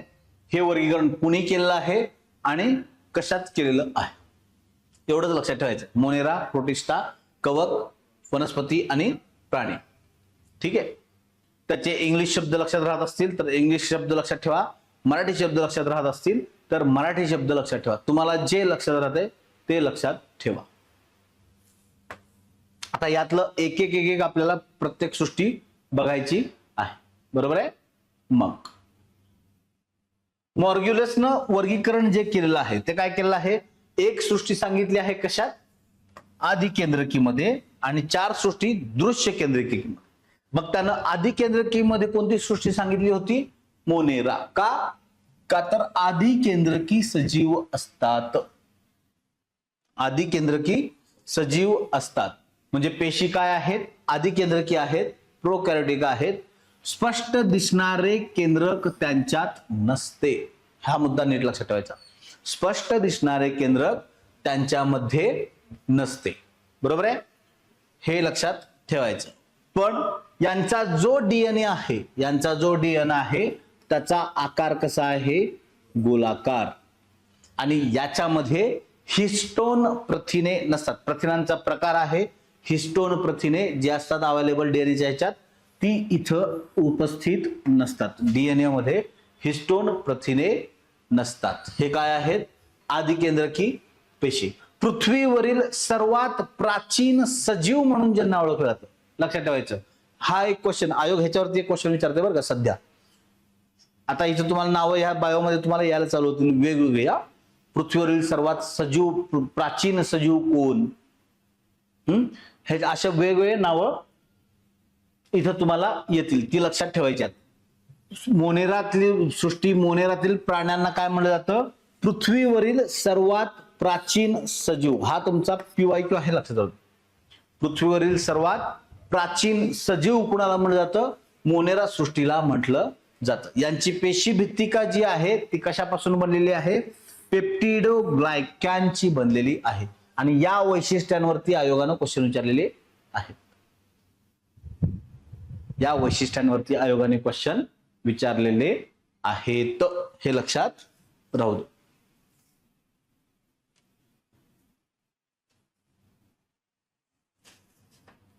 इथे लक्षात, आदिकेंद्रकी वैशिष्ट्य म्हणजे काय आहेत? आदिकेंद्रकी असतात, स्पष्ट दिसणारं केंद्रक नाही, डीएनए गोलाकार असतो, हिस्टोन प्रथिने त्यामध्ये नसतात, सर्वात प्राचीन सजीव म्हणून, पृथ्वीवरील सर्वात प्राचीन सजीव म्हणून या प्राण्यांना ओळखलं जातं. पेशी भित्तिका पेप्टिडोग्लायकॅनची बनलेली असते, हे लक्षात ठेवा. ठीक आहे. आता याच्यामध्ये यांचं जे वर्गीकरण आहे ते कसं केलेलं आहे, त्याच्यानुसार त्यांचा उपयोग काय आहे किंवा त्यांचा आढळ काय आहे त्याच्यावरून त्यांचं वर्गीकरण आहे. ठीक आहे, लक्षात ठेवा. मिथॅनोजेन्स काय आहेत? ते आढळतात कुठं? ऑक्सिजन विरहित दलदलीच्या प्रदेशात जिथं ऑक्सिजनचा अभाव आहे तिथं ते आढळतात आणि मिथेन वायूची निर्मिती करतात. काय करतात? मिथेन वायूची निर्मिती करतात. त्यांना आपण काय म्हणतो? मिथॅनोजन्स असं आपण म्हणतो. ऑक्सिजनच्या वातावरणात आढळत नाहीत का? का तर ऑक्सिजनच्या सान्निध्यात हे स्वतः नष्ट पावतात. काय होतात? ऑक्सिजनच्या सान्निध्यात नष्ट पावतात किंवा नष्ट होतात.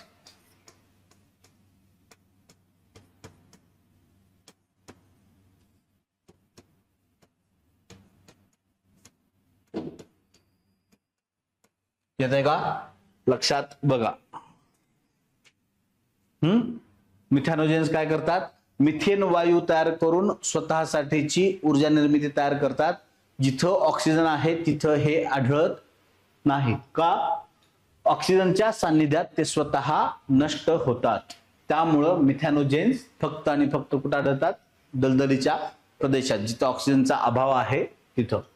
थर्मो ऍसिडोफाइल्स. थर्मो नावच आहे बघा नीट. काय आहे? थर्मो, ऍसिडो आणि पुढं फाइल्स आहे. मग हे आढळतात कुठं? अतिशय उष्ण आणि आम्लयुक्त पर्यावरण जिथं आहे. अतिशय उष्ण आणि आम्लयुक्त पर्यावरण जिथं आहे तिथं हे आढळतात. उदाहरणार्थ गरम पाण्याचे झरे. ठीक आहे. आणि हे स्वतःमध्ये ऊर्जा निर्मिती करण्यासाठी आता आहेत कुठं? हे आम्लयुक्त प्रदेशात. बरोबर आहे.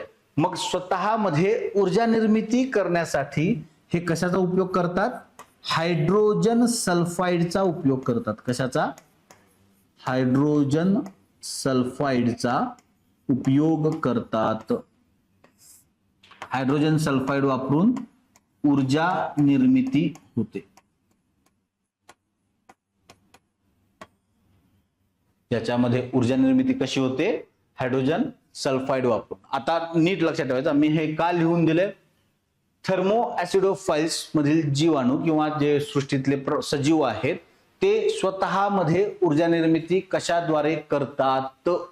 मग तुम्हाला ही नावं वेगळी येऊ शकतील. ठीक आहे. Hydrogen sulphide.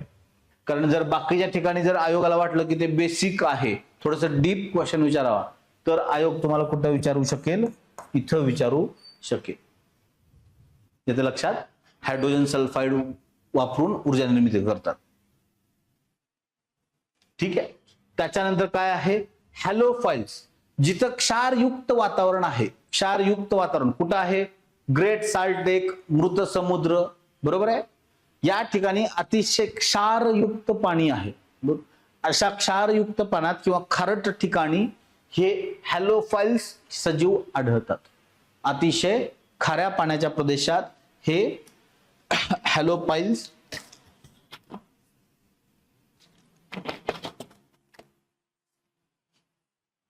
आणि हे कशाद्वारे ऊर्जा निर्मिती करतात? अल्कली संयुगे. अल्कली आपण कशाला म्हणतो? जे आम्लरी पाण्यात मिसळतात त्यांना अल्कली असं म्हणतो. मग हे क्षार आहेत. क्षार म्हणजे काय आहेत? बरोबर. मग पाण्यामध्ये तिथं असणारं ते प्रमाण आहे आम्लारींचं, म्हणून मग ते काय आहेत? अल्कली संयुग. त्या पाण्यामध्ये, खारट पाण्यामध्ये अल्कली संयुग जी आहेत ते वापरून स्वतःची ऊर्जा निर्मिती करतात.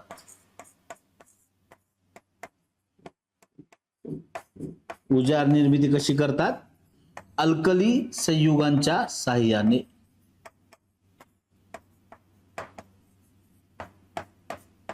अल्कली संयुगांच्या साहाय्याने हे जे हॅलोफाइल्स आहेत ते ऊर्जा निर्मिती करतात. कोणकोणते प्रकार आहेत? मिथॅनोजेन्स. जिथं ऑक्सिजन आढळत नाही ते आहेत मिथॅनोजेन्स. मिथेन वायू जिथं आहे तिथं ते करतात आणि मिथेन पासून ऊर्जा निर्मिती स्वतःची करतात. त्याच्यानंतर आहे थर्मो ऍसिडोफाइल्स. थर्मो म्हणजे उष्ण, ऍसिडो म्हणजे ऍसिडिक म्हणजे आम्लयुक्त आणि उष्ण वातावरण सगळ्यात जास्त जिथं आहे त्या ठिकाणी या प्रकारचे सजीव आढळतात आणि हायड्रोजन सल्फाइड वापरून ते स्वतःची ऊर्जा निर्मिती करतात.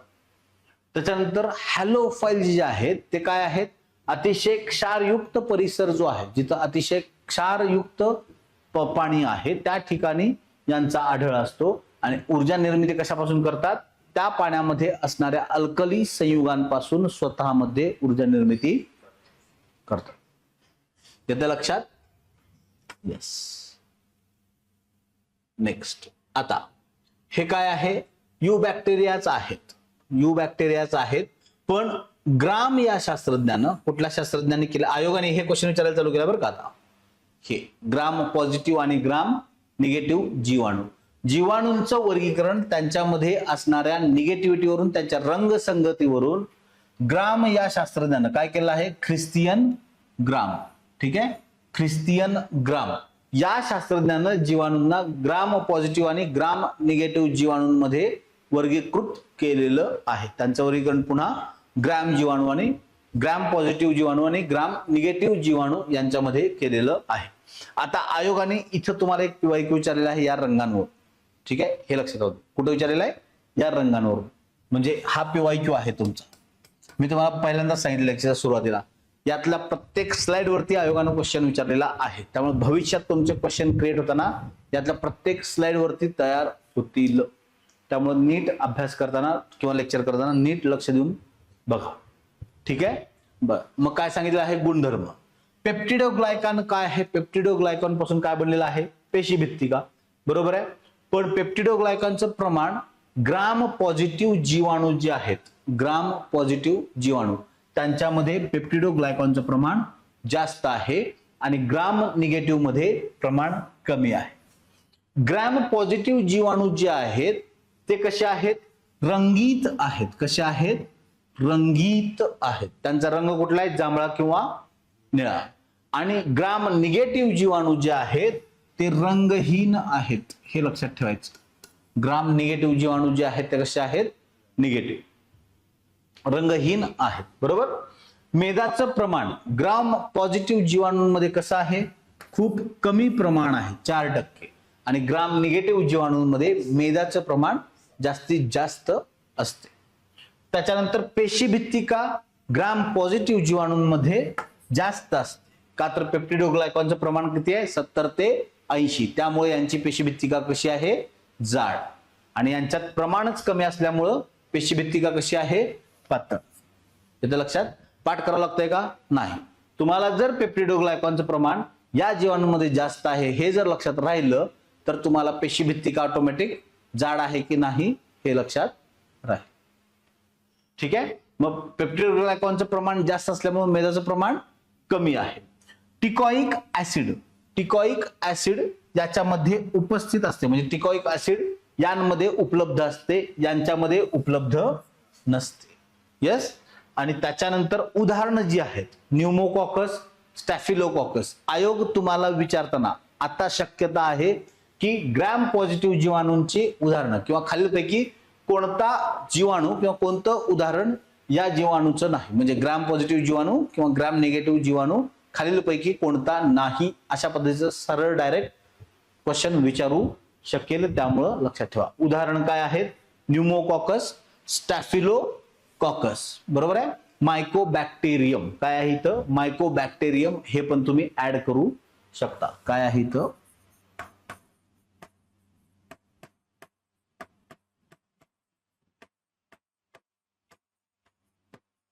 मायकोबॅक्टेरियम. आणि ग्राम निगेटिव्ह जीवाणूची उदाहरणं काय आहेत? इकोलाय, साल्मोनेला आणि सुडोमोनास. सुडोमोनास जीवाणू जो आहे तो, साल्मोनेला आणि सुडोमोनास जीवाणू जे आहेत ते. याच्यावरती आयोगाने प्रश्न विचारलेला आहे पहिल्यांदा बेसिक. आता पुढे जाऊन तुम्हाला याच्यावरती उदाहरण विचारू शकेल, कारण आयोगाचा सध्याचा जो फोकस आहे तो प्रत्येक कन्सेप्ट मधल्या उदाहरणांवरती आहे. तुम्ही जर पेपर बायोचे काढून बघितले तर तुम्हाला थिअरॉटिकल क्वेश्चन कमी आहेत, हे जे एक्झाम्पल्स आहेत त्याच्यावरती जास्त क्वेश्चन्स आहेत. म्हणजे तुमचे 9 क्वेश्चन जे आहेत, म्हणजे कुठले म्हणतोय मी, तुमचं बॉटनी असेल, झूलॉजी असेल आणि हायजीन असेल, त्यामध्ये उदाहरणांवरती आयोगानं जास्त फोकस केलेला आहे. प्रश्न विचारताना 2 वर्षांपासून, 2 ते 3 वर्षापासून आयोग उदाहरणांवरती फोकस करत आहे.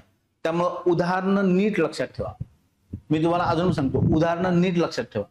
ठीक आहे. याचं काय आहे? ग्राम पॉझिटिव्ह जीवाणूची उदाहरणं न्यूमोकॉकस, स्टॅफिलोकॉकस आणि मायकोबॅक्टेरियम. बरोबर आहे. ग्राम निगेटिव्ह जीवाणूची उदाहरणं काय आहेत? ई कोलाय, साल्मोनेला आणि सुडोमोनास ही त्याची उदाहरणं आहेत. मग जीवाणूंचं सगळ्यात जास्त महत्व काय आहे? नायट्रोजन स्थिरीकरण. जमिनीमध्ये नायट्रोजन कधीही मुक्त स्थितीत उपलब्ध नसतो.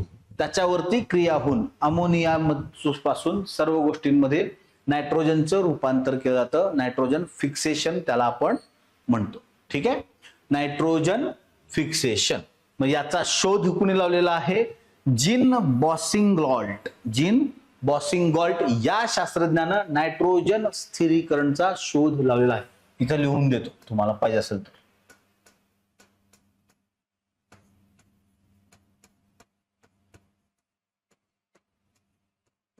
इथं आयोगाने अजूनपर्यंत क्वेश्चन विचारलेला नाही बरं का ह्या जीन बॉसिंगॉल्टवर, पण ही प्रोसेस खूप महत्वाची आहे.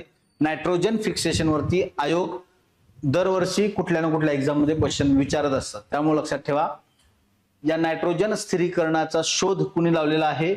जीन बॉसिंगॉल्ट या शास्त्रज्ञानं नायट्रोजन फिक्सेशन याचा शोध लावलेला आहे.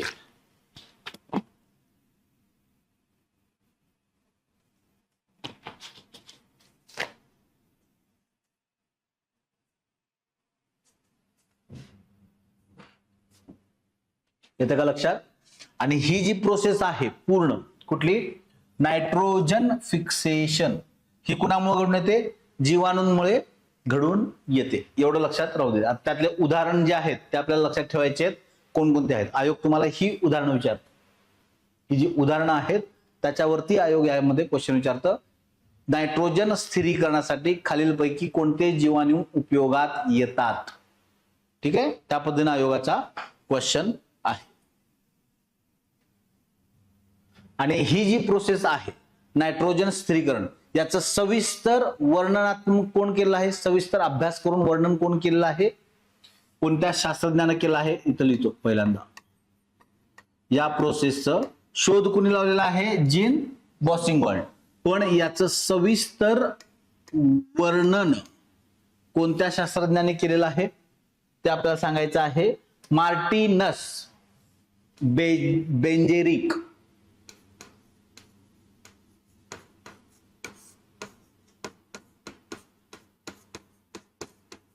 मार्टिनस बेंजेरिक या शास्त्रज्ञानं याचं सविस्तर वर्णन केलेलं आहे. हे नीट लक्षात राहू दे.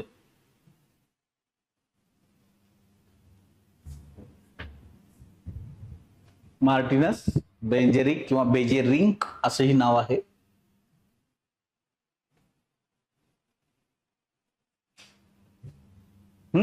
आता नायट्रोजन फिक्सेशन होताना दोन पद्धतीने होतं. कुठलं?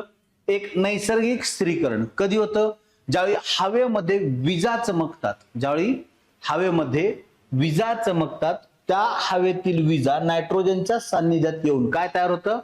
अमोनिया किंवा नायट्रेट्स तयार व्हायचं काम होतं. नायट्रेट्स जे आहेत हवेमध्ये ते तयार व्हायचं काम होतं विजा चमकल्यामुळं, आणि ते आपल्या वनस्पतींसाठी उपयुक्त ठरतं. हे झालं पहिला प्रकार. कुठलं? नैसर्गिक स्थिरीकरण, विजा चमकून नायट्रोजनचं फिक्सेशन. बरोबर. दुसरं जैविक स्थिरीकरण. जैविक स्थिरीकरण. आता यामध्ये जीवाणू जे आहेत ते कोणत्या पद्धतीचे आहेत त्यावरून त्याचा प्रकार आहे.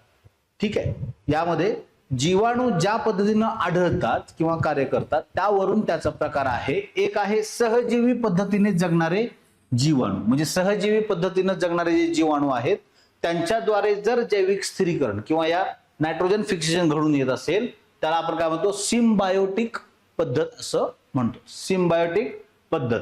मग हे कुठे असतात? वनस्पतीच्या मुळांवरती गाठी ज्या असतात, वनस्पतीच्या मुळांवरती गाठी ज्या असतात त्यांवरती हे जीवाणू आढळतात. त्यांवरती हे जीवाणू आढळतात. बरोबर आहे. मग सगळ्यात महत्वाचं कोणतं आहे? रायझोबियम. शिंबीवर्गीय वनस्पतींच्या गाठींवरती, मुळांच्या गाठींवरती खालीलपैकी कोणता जीवाणू आढळतो असा तुमचा रिपीटेड क्वेश्चन. ठीक आहे, नायट्रोजन फिक्सेशन साठी. मग यामध्ये आयोग तुम्हाला विचारतं खालीलपैकी कोणते जीवाणू नायट्रोजन स्थिरीकरण मध्ये भाग घेतात. मग आता पुढे जाऊन क्वेश्चन असा असेल की खालीलपैकी कोणते जीवाणू सहजीवी पद्धतीने नायट्रोजन फिक्सेशन करतात किंवा स्वतंत्र पद्धतीने नायट्रोजन फिक्सेशन करतात. मग उदाहरण काय आहे? रायझोबियम फ्रँकिया हे कशाची उदाहरण आहेत? सहजीवी पद्धतीने नायट्रोजन फिक्सेशन करणारे जीवाणू.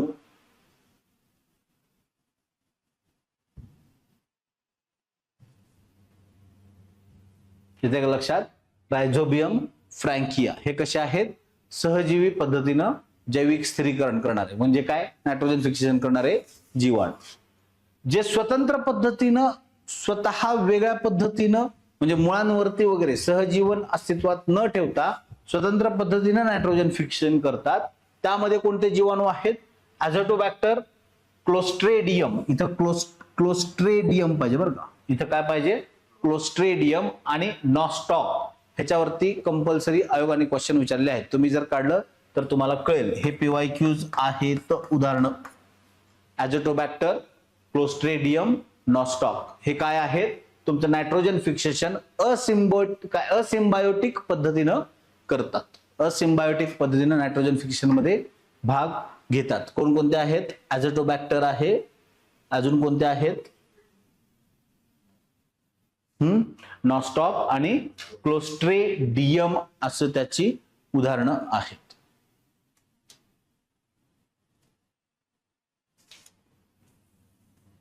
याचं लक्षात, हे लक्षात ठेवायचं आहे. उपयोग कशात रूपांतर करतात? अमोनिया किंवा नायट्रेट्स मध्ये. हे स्वतंत्र पद्धतीने जे जीवाणू आहेत किंवा हे सहजीवी पद्धतीने, हे जे जीवाणूंच्या पद्धतीने जे करतात नायट्रोजन फिक्सेशन, ते काय वापरतात? लेग हिमोग्लोबिन वापरून नायट्रोजन फिक्सेशन करतात. काय वापरतात? लेग हिमोग्लोबिन, हे लक्षात ठेवायचं. ते वापरून ते नायट्रोजन फिक्सेशन करतात. लेग हिमोग्लोबिन लक्षात ठेवा बरं का. आयोग आता पुढे जाऊन विचारायचं असेल तर त्या लेग हिमोग्लोबिन बद्दल क्वेश्चन विचारेल, लक्षात ठेवा. नेक्स्ट, मग आता एक एक सृष्टी बघूयात. 5 सृष्टी आहेत, बरोबर आहे. त्यातली पहिली सृष्टी काय आहे?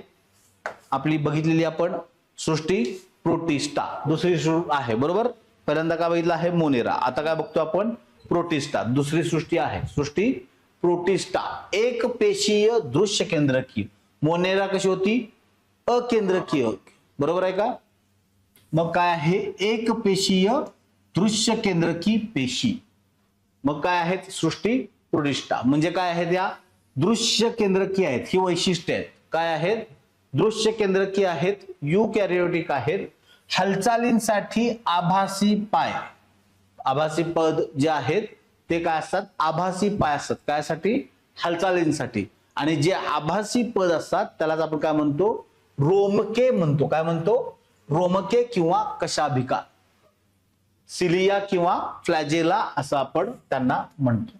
रोमके आणि कशाभिका याच्याद्वारेच त्यांची हालचाल घडून येते. कोणाची?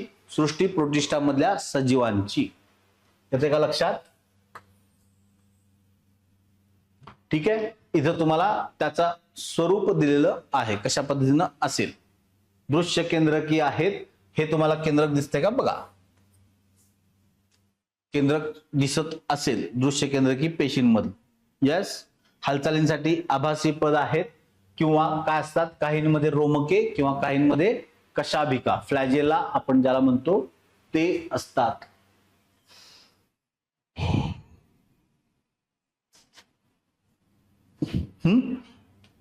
मग ही कशी आहेत? मगाशीची कशी होती? त्यात हिस्टोन प्रथिने यात काय आहेत? असतात. डीएनए मध्ये सर्पिलाकार डीएनए असतो. हिस्टोन प्रथिनांपासून तयार झालेली गुणसूत्रे सुद्धा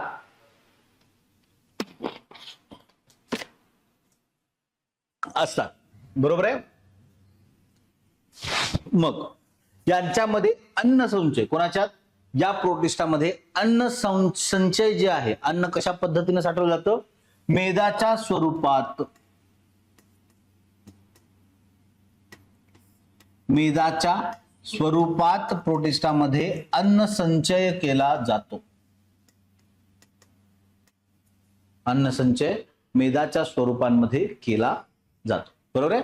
तर मग वनस्पती सदृश जे प्रोटिस्टा आहेत, प्लांट लाईक किंवा बघा प्रकार कसे आहेत बघा, 4 पद्धतीने आहेत. ते कशा स्वरूपात आढळतात त्याच्यावरती. एक आहे वनस्पती सदृश प्रोटिस्टा, जे वनस्पतींच्या स्वरूपात आढळतात. जे प्राण्यांच्या स्वरूपात आढळतात ते आहेत प्राणी सदृश. ठीक आहे. जे फंगाय मध्ये आढळतात ते आहेत कवक सदृश, आणि जे युग्लिनाइड्स मध्ये आहेत ते युग्लिना स्वरूपात आढळतात, त्यांना युग्लिनाइड्स असं आपण म्हणतो. मग वनस्पती सदृश जे आहेत ते कसे आहेत? स्वयंपोषी असणार आहेत. पेशीभित्तिका सेल्युलोज पासून बनलेली आहे. सेल्युलोज पासून पेशीभित्तिका बनलेली आहे. अन्नसाठा कशा स्वरूपात आहे? क्रायसोफाइट्सच्या स्वरूपात ते अन्नसाठा करतात. कशा स्वरूपात करतात? क्रायसोफाइट्सच्या स्वरूपात अन्नसाठा करतात. हे लक्षात ठेवायचं. त्या सगळ्यात लक्षात काय ठेवायचं? अन्नसाठा कोणत्या स्वरूपात करतात. उदाहरणार्थ काय आहे? डायटम्स आणि केल. डायटम्स आणि केल. दुसरा प्रकार आहे प्राणी सदृश प्रोटिस्टा. त्यांच्यामध्ये काय आहे? परपोषी आहेत. अन्नसाठा जो आहे तो कशात केला जातो? ग्लायकोजनच्या स्वरूपात अन्नसाठा केला जातो. ग्लायकोजनच्या स्वरूपात अन्नसाठा केला जातो. आणि प्राणी सदृश प्रोटिस्टांचे उदाहरण काय आहेत? अमिबा, पॅरामेशियम हे जे आहेत ते उदाहरण कशाचे आहेत? प्राणी सदृश प्रोटिस्टाचे. कवक सदृश जे आहेत ते कसे आहेत? मृतोपजीवी आहेत. बरोबर आहे. कवक मृतोपजीवी आहेत. पेशीभित्तिका नसते. कवकांमध्ये पेशीभित्तिका नसते. आता बघा लक्षात कसं ठेवायचं बघा. वनस्पती काय करतात? स्वतःचं अन्न स्वतः तयार करतात. म्हणजे या काय झाल्या? स्वयंपोषी. प्राणी सदृश. प्राणी आपण कशावरती जगतो? वनस्पतींवरती. बरोबर आहे. म्हणून प्राणी सदृश काय आहेत? परपोषी. बरोबर आहे. कवक कशावरती आहेत? कवक काय करतात? विघटन करायचं काम करतात. मृत पेशींचं वगैरे. म्हणजे ते काय झाले? मृतोपजीवी. मेलेल्या वस्तूंवरती किंवा सजीवांवरती जगण्याचं काम ते करतात. येतं लक्षात? आणि उदाहरणात काय आहे? Slime moulds. स्लाइम मोल्ड्स जे युग्लिना स्वरूपात आढळतात. युग्लिनांच्या स्वरूपात आढळतात त्यांना आपण म्हणतो युग्लिनॉइड्स असं म्हणतो. प्रकाश संश्लेषी आहेत. प्रकाशात ते कसे आहेत? स्वयंपोषी आहेत. आणि अंधारात कसे आहेत? परपोषी आहेत. प्रकाशामध्ये स्वतः प्रकाश संश्लेषी पद्धतीनं प्रकाश संश्लेषण करून अन्न निर्मिती करतात. म्हणजे ते प्रकाशात कसे आहेत? स्वयंपोषी आहेत. प्रकाशात स्वयंपोषी आहेत आणि परपोषी अंधारात आहेत. उदाहरणार्थ युग्लिना. जर क्वेश्चन विचारला आयोगाने, खालीलपैकी प्रोटिस्टांमध्ये कोणत्या प्रकारामध्ये सजीव हे प्रकाशात स्वयंपोषी आणि अंधारात परपोषी आढळतात? हे तुम्हाला 4 ऑप्शन असतात. क्वेश्चन कसे क्रिएट होतात हे समजून घ्या. एखादा पॉइंट जर तुम्हाला थोडासा वेगळा असेल तर तिथं क्वेश्चन कशा पद्धतीने क्रिएट होतात हे समजून घ्या. अभ्यास करताना तुम्हाला कुठं फोकस करायचं आहे? हे उदाहरणार्थ जे आहेत ते, आणि अन्नसाठा कशाच्या स्वरूपात केलेला आहे कोणी, इथं फोकस करायचं आहे. ठीक आहे. त्या स्लाइड. त्याच्यानंतर प्रोटोझोआ. हे काय आहेत? प्रोटोझोआ आहेत. बरोबर आहे का? प्रोटोझोआ काय आहेत आपण बघूया. इथं तुम्हाला डायग्राम दिसते बघा. हा डायग्राम. आता प्रोटोझोआ हा शब्द कोण दिला आहे? गोल्डफस या शास्त्रज्ञानं दिला आहे. प्रोटोझोआ शब्द कोणी दिला आहे? गोल्डफस. जे रोमके आपण म्हणतो, रोमके जे म्हणतो ते कसे आहेत? हे बघा. हे दिसतात का बघा बाहेर? असे काट्यासारखे दिसणारे जे आहेत बाहेर त्याला आपण काय म्हणतो? रोमके असं म्हणतो. काय म्हणतो आपण? रोमके असं म्हणतो. लक्षात येते का? बघा.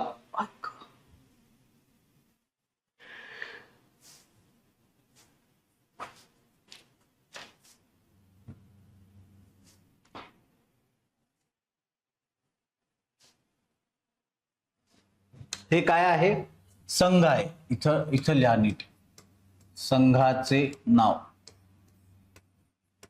ठीक आहे. यातले संघाचे नाव आहेत प्रोटिस्टामधली ती. संघाचे नाव लिहा पूर्ण, आणि वैशिष्ट्य पण त्याच आहेत. संघाचं नाव हे जे आहे हे संघाचं नाव आहे. हे वैशिष्ट्य आहेत आणि ती उदाहरणं आहेत. ठीक आहे. हे काय आहे? कशाचा प्रकार आहेत? सगळे प्रोटिस्टाच. सृष्टी प्रोटिस्टाच. संघाचं नाव काय आहे? मॅस्टिगोफोरा. मॅस्टिगोफोरा नाव आहे. हालचाल कशापासून होते? फ्लॅजिला. आता हे जे प्रकार आहेत ते कशावरून केलेले आहेत? हालचाल कशा पद्धतीनं होते किंवा कशाच्या सहाय्यानं होते याच्यावरून ही संघाची नावं ठरलेली आहेत. संघाची नावं कशावरून ठरलेली आहेत? हालचाल ते सजीव कशा पद्धतीनं करतात त्याच्यावरून ती नावं ठरलेली आहेत. काय आहे? आयोग क्वेश्चन क्रिएट करण्यासाठी कोणते संदर्भ यूज करतात फॉर सायन्स? स्टेट बोर्ड शक्यतो वापरायचे. आयोग क्वेश्चन क्रिएट करण्यासाठी तुम्ही जर क्वेश्चन सायन्सचे नीट बघितले तर तुम्हाला एक लक्षात येईल, आयोग कुठलाही दुसरा सोर्स वापरत नाही. तुमचे जे स्टेट बोर्ड्स आहेत त्यातली उदाहरणं नीट करायची, उदाहरणं वाचायची. खास करून तुम्ही जर 3 वर्षातले पेपर बघितले, बघा तुम्हाला लक्षात येते का नाही मला माहित नाही, पण 3 वर्षातले जर तुम्ही पेपर बघितले अभ्यास करून, तुम्ही त्या पद्धतीने अनालिसिस केले की नाही हे पण मला माहित नाही, पण मी सांगतो तुम्हाला, 3 वर्षातले जर पेपर बघितले आणि त्यातले येणारे क्वेश्चन्स जे आहेत, जे उदाहरणं आयोगाने विचारलेत कशावरती, हे अशी उदाहरणं, बरोबर आहे, ही जी उदाहरणं आहेत आयोगाने विचारताना, खास करून प्राण्यांचं वर्गीकरण मध्ये वगैरे, तर आयोगाने उदाहरणं विचारताना पहिले 2 वगैरे विचारले नाही आहेत. जे शेवटी 2-3 उदाहरणं आहेत त्यातला एक उदाहरण उचलून विचारलेलं आहे. तुम्ही स्टेट बोर्ड काढा, प्राण्यांचं वर्गीकरण चॅप्टर काढा, प्राण्यांच्या वर्गीकरणाशी संदर्भित जेवढे पण क्वेश्चन तुम्हाला दिसतील लगेच, म्हणजे तुम्हाला लगेच चॅप्टर बाकीचे शोधण्यापेक्षा प्राण्यांच्या वर्गीकरण तुम्हाला लगेच सापडेल. मग त्यामध्ये जे क्वेश्चन विचारले ते तुम्ही बघा, तुम्हाला लगेच कळेल क्वेश्चन आयोग कशा पद्धतीनं सेट करत. त्या उदाहरणांमध्ये आयोगाने क्वेश्चन सेट केले आहेत. तुमची उदाहरणं किती आहेत, कारण उदाहरणं लक्षात ठेवणं खूप अवघड आहे आणि उदाहरणं लक्षात ठेवण्यासाठी कन्फ्युजन भरपूर क्रिएट होतं नंतर ऐनवेळी परीक्षेत. त्यामुळे आयोगाने बायोमध्ये क्वेश्चन फ्रेम करताना उदाहरणांवरती क्वेश्चन फ्रेम करायला चालू केलेलं आहे. आणि ही उदाहरणं तुम्हाला कुठे मिळतील? स्टेट बोर्ड मध्ये. नीट वाचलं, स्टेट बोर्ड सोडून मी पहिल्यांदा पण तुम्हाला सांगितलं, सगळ्यात मेन सोर्स कोणता आहे? स्टेट बोर्ड किंवा एनसीईआरटीची पुस्तक. यातूनच आयोग सायन्सचे क्वेश्चन फ्रेम करतं. त्याचा पूर्ण बेस ही पुस्तकं आहेत. त्यामुळे स्टेट बोर्ड किंवा तुमचं जी पुस्तकं आहेत कुठली एनसीईआरटी, ती जर नीट वाचली तर तुम्हाला व्यवस्थित मार्क्स मिळतात, कन्सेप्ट समजून घेतले तर. मी तुम्हाला तेच सांगतोय, पाठ करण्यापेक्षा कन्सेप्ट समजून घ्या, उदाहरणं लक्षात ठेवायला ट्राय करा. ही उदाहरणं पाठ करण्यापेक्षा तुम्ही रोज एक 4-5 वेळा जरी वाचून काढलीत तरी ऑटोमॅटिक तुम्हाला नावं लक्षात राहायला चालू होतात. पण त्याची रिव्हिजन तेवढी करणं गरजेचं आहे, बरोबर आहे. मग यातला संघ कोणता आहे? मॉस्टिगोफेरा. हालचाल कशा होते? फ्लॅजेला. याला सिलिया किंवा फ्लॅजेला आहे, त्याच्यानुसार हालचाल होते, त्याच्यावरून त्या उदाहरणात काय आहे? ट्रायपॅनोसोमा आणि लेशमॅनिया. ट्रायपॅनोसोमा आणि लेशमॅनिया ही त्याची उदाहरणं आहेत. सार्कोडीना जो प्रकार आहे, सार्कोडीना प्रोटिस्टाचा सार्कोडीना जो प्रकार आहे त्यामध्ये हालचाल कशावरून होते? आभासी पाद, सुडोपोडिया. काय आहे? सुडोपोडिया. त्याच्यावरून सार्कोडीना हा संघ आहे प्रोटिस्टाचा. उदाहरण काय आहे? अमिबा. स्पोरोझोआ जो संघाचा प्रकार आहे प्रोटिस्टांमध्ये, स्पोरोझोआ हे काय आहे? हालचालच करत नाही. आता जर क्वेश्चन हटके तुम्हाला तयार करायचा असेल तर मी तुम्हाला क्वेश्चन असा विचारेल, प्रोटिस्टा संघापैकी कोणत्या सजीवांची हालचाल होत नाहीत किंवा कोणते सजीव परपोषी आहेत? कुठला एकुलता एक आहे ना, एवढं. हे 3 लक्षात ठेवण्यापेक्षा आयोग काय विचारतो मग? एवढं एक. हालचाल कोणाच्यात नसते? स्पोरोझोआ मध्ये. मग उदाहरण काय आहे? प्लाझ्मोडियम. प्लाझ्मोडियम परपोषी प्राणी आहे, आपल्याला माहिती आहे, बरोबर. उदाहरण काय आहे? प्लाझ्मोडियम परपोषी आहे. स्पोरोझोआ त्याचं नाव आहे, ठीक आहे, त्यावरून लक्षात ठेवा. सिलिओफोरा जो आहे, सिलिओफोरा, त्याच्यामध्ये हालचाल कशापासून होते? सिलिया. हे जे सिलिया आहेत हे कशामध्ये होते? सिलिओफोरा. सिलिओफोरा मध्ये हालचाल त्याच्यावरून होते. उदाहरण काय आहे? पॅरामेशियम. ही जी डायग्राम आहे ती पॅरामेशियमचीच आहे. पॅरामेशियम असा दिसतो, एवढं लक्षात राहू. उदाहरण काय आहे? पॅरामेशियम. मग याच्यामध्ये प्रोटोझोआ हा शब्द कोणी दिला आहे? गोल्डफस या शास्त्रज्ञानं दिलेला आहे. आणि हालचाल कोणाच्या पद्धतीने कशी होते त्याच्यावरून त्यांची नावं आहेत, ती लक्षात ठेवा. लक्षात ठेवताना खास लक्षात काय ठेवायचं? कोणाच्या मध्ये हालचाल नाही किंवा परपोषी कोण आहेत? स्पोरोझोआ हे जे प्राणी आहेत ते परजीवी आहेत, त्यांच्यामध्ये हालचाल होत नाही. याच्या लक्षात बघा.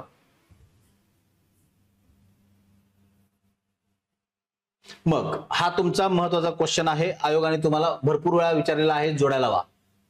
तुम्हाला लक्षात येईल, तुम्ही जर PYQ बघितले असतील तर. भरपूर वेळा विचारलाय बरं का याच्यावरती, भरपूर. सिंगल लाइनर मध्ये ह्यातला 2-3 ह्याच्यावरती विचारून झालेला आहे. जोड्या लावामध्ये आता 2 वर्षापूर्वी विचारून झालेला आहे. प्रोटोझोआमुळे होणारे रोग आणि त्याचा प्रसार कशामुळे होतो. ठीक आहे. मलेरिया हिवताप ज्याला आपण म्हणतो, मलेरिया हिवताप कोणत्या आदिजीवामुळे होतो? प्लाझ्मोडियम व्हायवॅक्स. आयोगाने तुम्हाला हे विचारलेलं नाही आहे, हे जे आदिजीवाचा प्रकार आहे तो विचारलेला नाही आहे. आयोगाने विचारले काय? रोग आणि त्याचा प्रसार कशामुळे होतो. आयोगाने विचारले काय? रोग आणि त्याचा प्रसार कशामुळे होते. मलेरिया किंवा हिवताप कशामुळे होतो? अनाफिलस डासाची मादी जी आहे, अनाफिलस डास, त्याची जी मादी आहे त्याच्यापासून आपल्याला मलेरिया किंवा हिवताप होतो. काला आजार, ब्लॅक फिवर ज्याला आपण म्हणतो, काय म्हणतो? काला आजार, ब्लॅक फिवर, किंवा त्याला काय म्हणतो आपण? डमडम फिवर. गेल्या वर्षी आयोगाने डमडम शब्द वापरला होता. मुलांनी पाठ करताना काय केले होते? काला आजार, ब्लॅक फिवर, का तर PYQ मध्ये होते. आणि आयोगाने एका ठिकाणी डमडम फिवर हा शब्द वापरला होता ऑप्शन मध्ये, डमडम फिवर. त्यामुळं नीट नावं लक्षात ठेवायची. ठीक आहे. काला आजार, ब्लॅक फिवर, यालाच आपण काय म्हणतो? डमडम फिवर असं म्हणतो. कशामुळे होतो? सँडफ्लाय माशीमुळे होतो. सँडफ्लाय ही जी माशी आहे त्याच्यामुळं हा रोग होतो. African sleeping sickness, African sleeping sickness कोणत्या माशीमुळे होतो? सेत्से माशीमुळे होतो. सेत्से माशीमुळे आफ्रिकन स्लीपिंग सिकनेस हा होतो. त्यालाच गॅम्बियन ताप म्हणतात, जो आयोगाने शब्द वापरलेला आहे. काय वापरलेला आहे? गॅम्बियन ताप.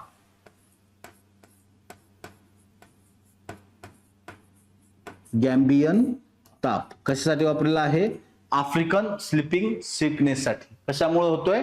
सेसे माशीमुळे होतोय. रोडेशियन स्लीपिंग सिकनेस कशामुळे होतोय?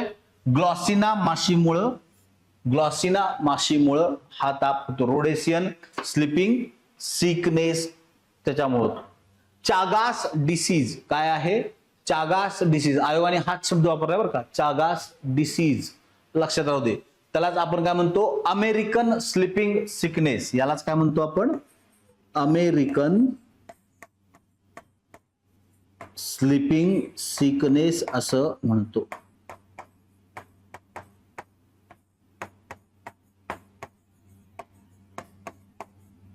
कशामुळे होतो? पेन्स्ट्रोग्रायलस मेजिस्टस,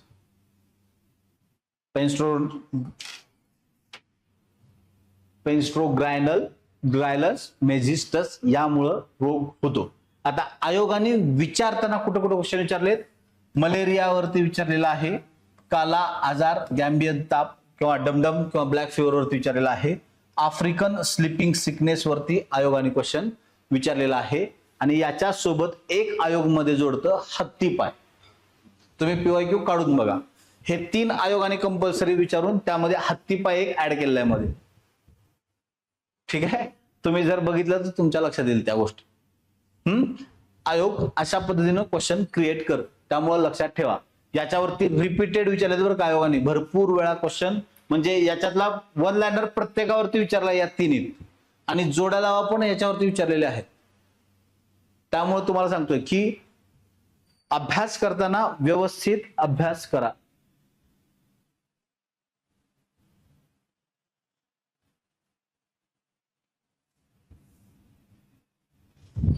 ठीक आहे. अभ्यास करताना व्यवस्थित अभ्यास करा. तुम्ही जर नीट पुस्तकं वगैरे वाचली तर तुम्हाला लक्षात येईल. जर 10वीच्या पुस्तकांपर्यंत तुमचा अभ्यास झाला असेल, जर सायन्स इंग्लिश मधून, मी अजून सांगतो, सायन्स तुम्हाला जर इंग्लिश मधून कळत असेल, सायन्स इंग्लिश मधून कळत असेल तर डायरेक्ट 11वीचं पुस्तक वाचा. इंग्लिश मधून सायन्स कळत असेल तर 11वीचं पुस्तक डायरेक्ट वाचा डिटेलमध्ये, त्यामुळे तुम्हाला जास्त फायदा होईल. ठीक आहे. यस. त्याच्यानंतर सृष्टी कवक, बरोबर आहे. त्याच्यानंतर काय आहे? सृष्टी कवक, किंगडम फंगाय, बरोबर आहे. काय आहेत? बहुपेशीय आहेत. ठीक आहे. जे काही आहेत काही बहुपेशीय आहेत. अपवाद ईस्ट म्हणलेला आहे. अपवाद बहुपेशीय आहे का, म्हणजे ईस्ट बहुपेशीय नाही. ठीक आहे. परपोषी असतात. कवक कसे आहेत? परपोषी आहेत. मृतोपजीवी आहेत. यांची पेशी भित्तिका कशापासून बनलेली आहे? कायटिन. आणि हा तुमचा PYQ आहे. कवकांची पेशी भित्तिका कशापासून बनलेली असते, असाच क्वेश्चन आहे. आणि खाली ऑप्शन आहेत आणि त्यामध्ये कायटिन तिसऱ्या नंबरला काहीतरी असेल, सी ऑप्शन मध्ये वगैरे. PYQ तुमचे याच पद्धतीनं विचारलेले आहेत. कवकांची पेशी भित्तिका कशापासून बनलेली आहे? कायटिन पासून बनलेली आहे. किंवा कशापासून? फंगल सेल्युलोज त्याला आपण म्हणतो. यस. हे काय आहेत? हे प्रकार आहेत. कशाचे?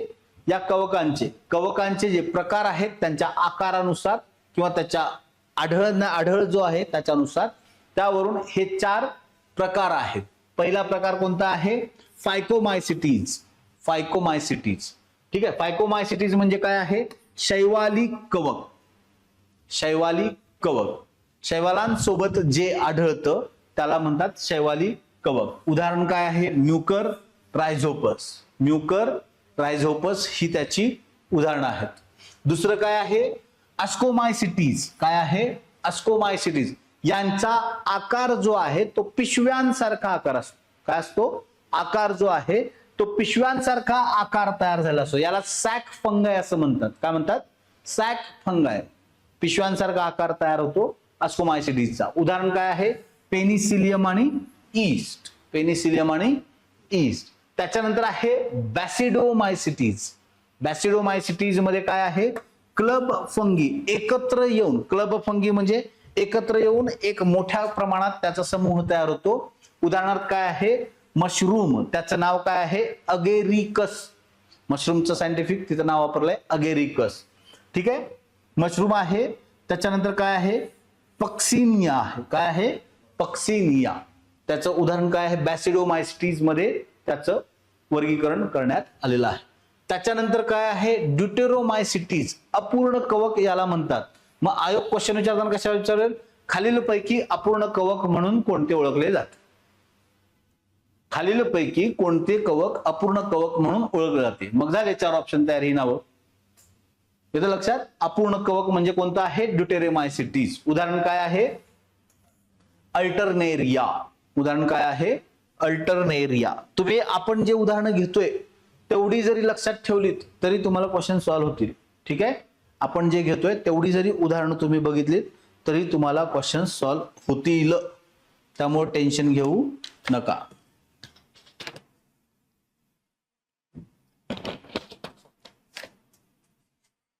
मग मशरूमचा उपयोग कशामध्ये होतो? मशरूमचा अन्न पदार्थांमध्ये उपयोग होतो. बरोबर आहे. मशरूमची भाजी वगैरे आपण करतो. मशरूमचा उपयोग अन्न पदार्थांमध्ये होतो. बरोबर आहे. पनीर उद्योगामध्ये कोणत्या कवकाचा उपयोग होतो? पेनिसिलियमचा उपयोग कवकांमध्ये आपल्या ह्याच्यात होतो. कशात? पेनिसिलियमचा उपयोग पनीर उद्योग. पेनिसिलियमचा उपयोग कुठं होतो? पनीर उद्योगात पेनिसिलियम या कवकाचा उपयोग होतो.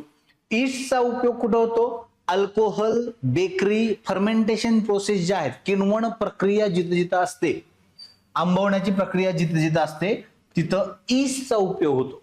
बरोबर आहे. बेकरी असेल, अल्कोहोल निर्मिती असेल, तिथं ईस्टचा उपयोग होतो. बेकरी आणि अल्कोहोल निर्मिती. येते का लक्षात? बघा. मशरूमचा उपयोग कुठं होतो? अन्न पदार्थांमध्ये. लक्षात ठेवा. नेक्स्ट हे आहेत कवकांचं. त्याच्यानंतर आहेत 2. आता हे वेगवेगळे आपल्याला सेपरेटली बघायचे आहेत म्हणून इथं माहिती छोटी आहे. ठीक आहे. पुढच्या लेक्चर्स मध्ये आपल्याला सेपरेट यांचा अभ्यास करायचा आहे. त्यामुळे लक्षात ठेवा. एक आहे वनस्पती सृष्टी आणि दुसरं आहे प्राणी सृष्टी. बरोबर आहे. मग वनस्पती सृष्टीमध्ये काय काय होतं? पोषण काय होतं त्यांचं? स्वयंपोषी. कारण वनस्पती स्वतः अन्न तयार करतात. का? त्यांच्यात हरित लवके असतात. त्यामुळं अन्न स्वतः तयार करण्याचं काम या वनस्पती करतात. पेशी भित्तिका कशापासून बनलेली आहे? सेल्युलोज पासून बनलेली आहे. वनस्पतींची पेशी भित्तिका कशापासून बनलेली आहे? सेल्युलोज. अन्न साठा वनस्पती कशामध्ये करतात? पिष्टमय पदार्थ ज्याला आपण स्टार्च असं म्हणतो, पिष्टमय पदार्थ ज्याला आपण स्टार्च म्हणतो, त्याचा उपयोग अन्नसाठा करण्यासाठी होतो. मग कशामध्ये ते कोणकोणत्या गटात आढळून येतात? शैवाल, ब्रायोफायटा, टेरिडोफायटा, अनावृत्त बीजी आणि आवृत्त बीजी. हे काय वनस्पतींचं वर्गीकरण आहे. आता ज्यावेळी वनस्पतींचं वर्गीकरण आपण आता काय बघतोय? सजीवांचं वर्गीकरण बघतोय बरं का, सजीवांचं वर्गीकरण. मग त्याच्यानंतर वनस्पतींचं वर्गीकरण वेगळा भाग आहे, प्राण्यांचं वर्गीकरण हा वेगळा भाग आहे. आयोग या सगळ्यावरती क्वेश्चन विचारतो. वनस्पती वर्गीकरणावरती 1 किंवा 2 क्वेश्चन, प्राण्यांच्या वर्गीकरणावरती 1 किंवा 2 क्वेश्चन, सजीवांच्या वर्गीकरणावरती 1 क्वेश्चन. म्हणजे तुम्ही जर एवढे 3 जरी चॅप्टर नीट केले तर तुम्हाला इथं 4 ते 5 क्वेश्चन सॉल्व्ह होतात इथल्या इथंच, एवढ्या 3 चॅप्टर मध्ये. येतं लक्षात? बायोच्या 9 क्वेश्चन पैकी तुमचे 4 क्वेश्चन ते 5 क्वेश्चन तुमचे इथंच सॉल्व्ह होतात. कुठं? सजीवांचं वर्गीकरण, वनस्पतींचं वर्गीकरण, प्राण्यांचं वर्गीकरण, एवढे 3 चॅप्टर केले तरी. त्यामुळे अभ्यास करताना फोकस कुठं करायचं, मी अजून पण सांगतोय, अभ्यास करताना कुठं फोकस करायचंय, कोणते चॅप्टर फोकस करायचे हे आधी ठरवा, ते पहिले करून घ्या. स्मार्ट स्टडी करा, सगळं अख्खं पुस्तक वाचत बसू नका. तुम्हाला स्टेट बोर्ड मध्ये वाचून झालं असेल, अतिरिक्त माहिती वाचायची असेल तर सचिन भस्के सरांचं पुस्तक वाचा किंवा अनिल कोलते सरांचं पुस्तक वाचा, किंवा अजून वेगवेगळी पुस्तकं आहेत, दीपस्तंभचे वगैरे पुस्तकं आहेत, तुम्ही तीही वापरू शकतात. जे तुम्हाला सोपं वाटेल ते वापरा. मी अजून सांगतोय, मी काय म्हणतोय बघा, मी स्पेसिफिक एक पुस्तक सांगत नाही आहे. मी तुम्हाला काय सांगतोय, जे पुस्तक तुम्हाला समजेल, तुम्हाला लक्षात राहील ते पुस्तक तुम्ही वापरा. ठीक आहे? मी स्पेसिफिक सांगत नाही की हेच वापरा म्हणून, कारण प्रत्येकाला प्रत्येकाची लँग्वेज समजणं वेगवेगळ्या पद्धतींवरती असतं. कुणाला कुठल्या पुस्तकाची समजेल, कुणाला कुठल्या पुस्तकाची समजेल. त्यामुळे तुम्हाला जे समजायला सोपं पुस्तक आहे, ज्या पुस्तकाची लँग्वेज तुम्हाला लवकर समजते ते पुस्तक घ्या. येतं लक्षात? स्टेट बोर्ड तर कंपल्सरी वाचणं आहेच आहे. ठीक आहे? यस. हे काय आहेत? हे वनस्पतींचे वर्गीकरण आहेत. हे गट कशात आहेत? वनस्पतींच्या वर्गीकरण आहेत. शैवाल, ब्रायोफायटा, टेरिडोफायटा, अनावृत्त बीजी, आवृत्त बीजी. हे काय आहेत ते आपण वनस्पतीच्या वर्गीकरणामध्ये डिटेल अभ्यास करणार आहोत त्यांचा. ठीक आहे? त्याच्यानंतर प्राणी सृष्टीमध्ये काय आहे? प्राणी सृष्टीमध्ये पोषण काय आहेत? प्राणी स्वतः तयार अन्न करतात का? नाही. म्हणजे ते कसे आहेत? परपोषी आहेत, हेटेरोट्रॉपिक आहेत. पेशीभित्तिका असते का प्राण्यांमध्ये? नाही. प्राणी पेशीमध्ये पेशीभित्तिका नसते. वनस्पती पेशींमध्ये पेशीभित्तिका असते. त्यामुळे लक्षात ठेवायचं, प्राणी पेशींमध्ये पेशीभित्तिका कधीही नसते. ठीक आहे? अन्नसाठा कशा स्वरूपात होतो? ग्लायकोजन किंवा मेद, ज्याला आपण फॅट म्हणतो. बरोबर आहे? ग्लायकोजन किंवा मेदांच्या स्वरूपात प्राण्यांमध्ये अन्नसाठा केला जातो. वैशिष्ट्य काय आहेत? स्वतः हालचाल करणारे आहेत, स्वतः हालचाल करणारे सजीव आहेत. प्लस पृष्ठवंशीय किंवा अपृष्ठवंशीय असा त्यांचा प्रकार आहे. पृष्ठवंशीय आणि अपृष्ठवंशीय असे त्यांचे प्रकार आहेत. येते का लक्षात? बघा, अशा रीतीने हा चॅप्टर आपला संपलेला आहे आजचा, सजीवांचे वर्गीकरण. आता आपण काय करणार आहोत? आपल्याला जे परीक्षेसाठी महत्वाचे चॅप्टर आहेत ते आधी संपवणार आहोत. आता उद्या वनस्पतींचं वर्गीकरण, वनस्पतींचं पोषण आणि समन्वय हे संपवता आले तर आपण संपवणार आहोत उद्या. म्हणजे कुठले कुठले सांगतोय? वनस्पतींचं वर्गीकरण उद्या बघणार आहोत. म्हणजे हे प्रकार शैवाल, ब्रायोफायटा, टेरिडोफायटा, आवृत्त, अनावृत्त, सगळं जे काय आहे ते, संवहनी वगैरे त्यात काय काय आहेत ते सगळा प्रकार. ठीक आहे? ते वनस्पतींचं वर्गीकरण उद्या बघायचं आहे. प्लस त्यांचं पोषण, त्यामध्ये तुमचं क्रेप सायकल आहे, C3 पाथवे आहे आणि C4 पाथवे आहे. बरोबर आहे? या पद्धतीने तुम्हाला क्वेश्चन विचारलेले आहेत आयोगाने. मग ते उद्या बघायचं आहे. त्याच्यानंतर प्राण्यांचं वर्गीकरण बघायचं आहे. अशा पद्धतीने आपला लेक्चरचा फ्लो असेल.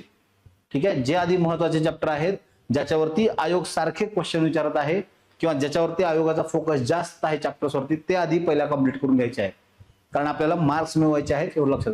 ठीक आहे? भेटूयात उद्या पुन्हा सेम लेक्चरला, सेम टायमिंग. तोपर्यंत धन्यवाद.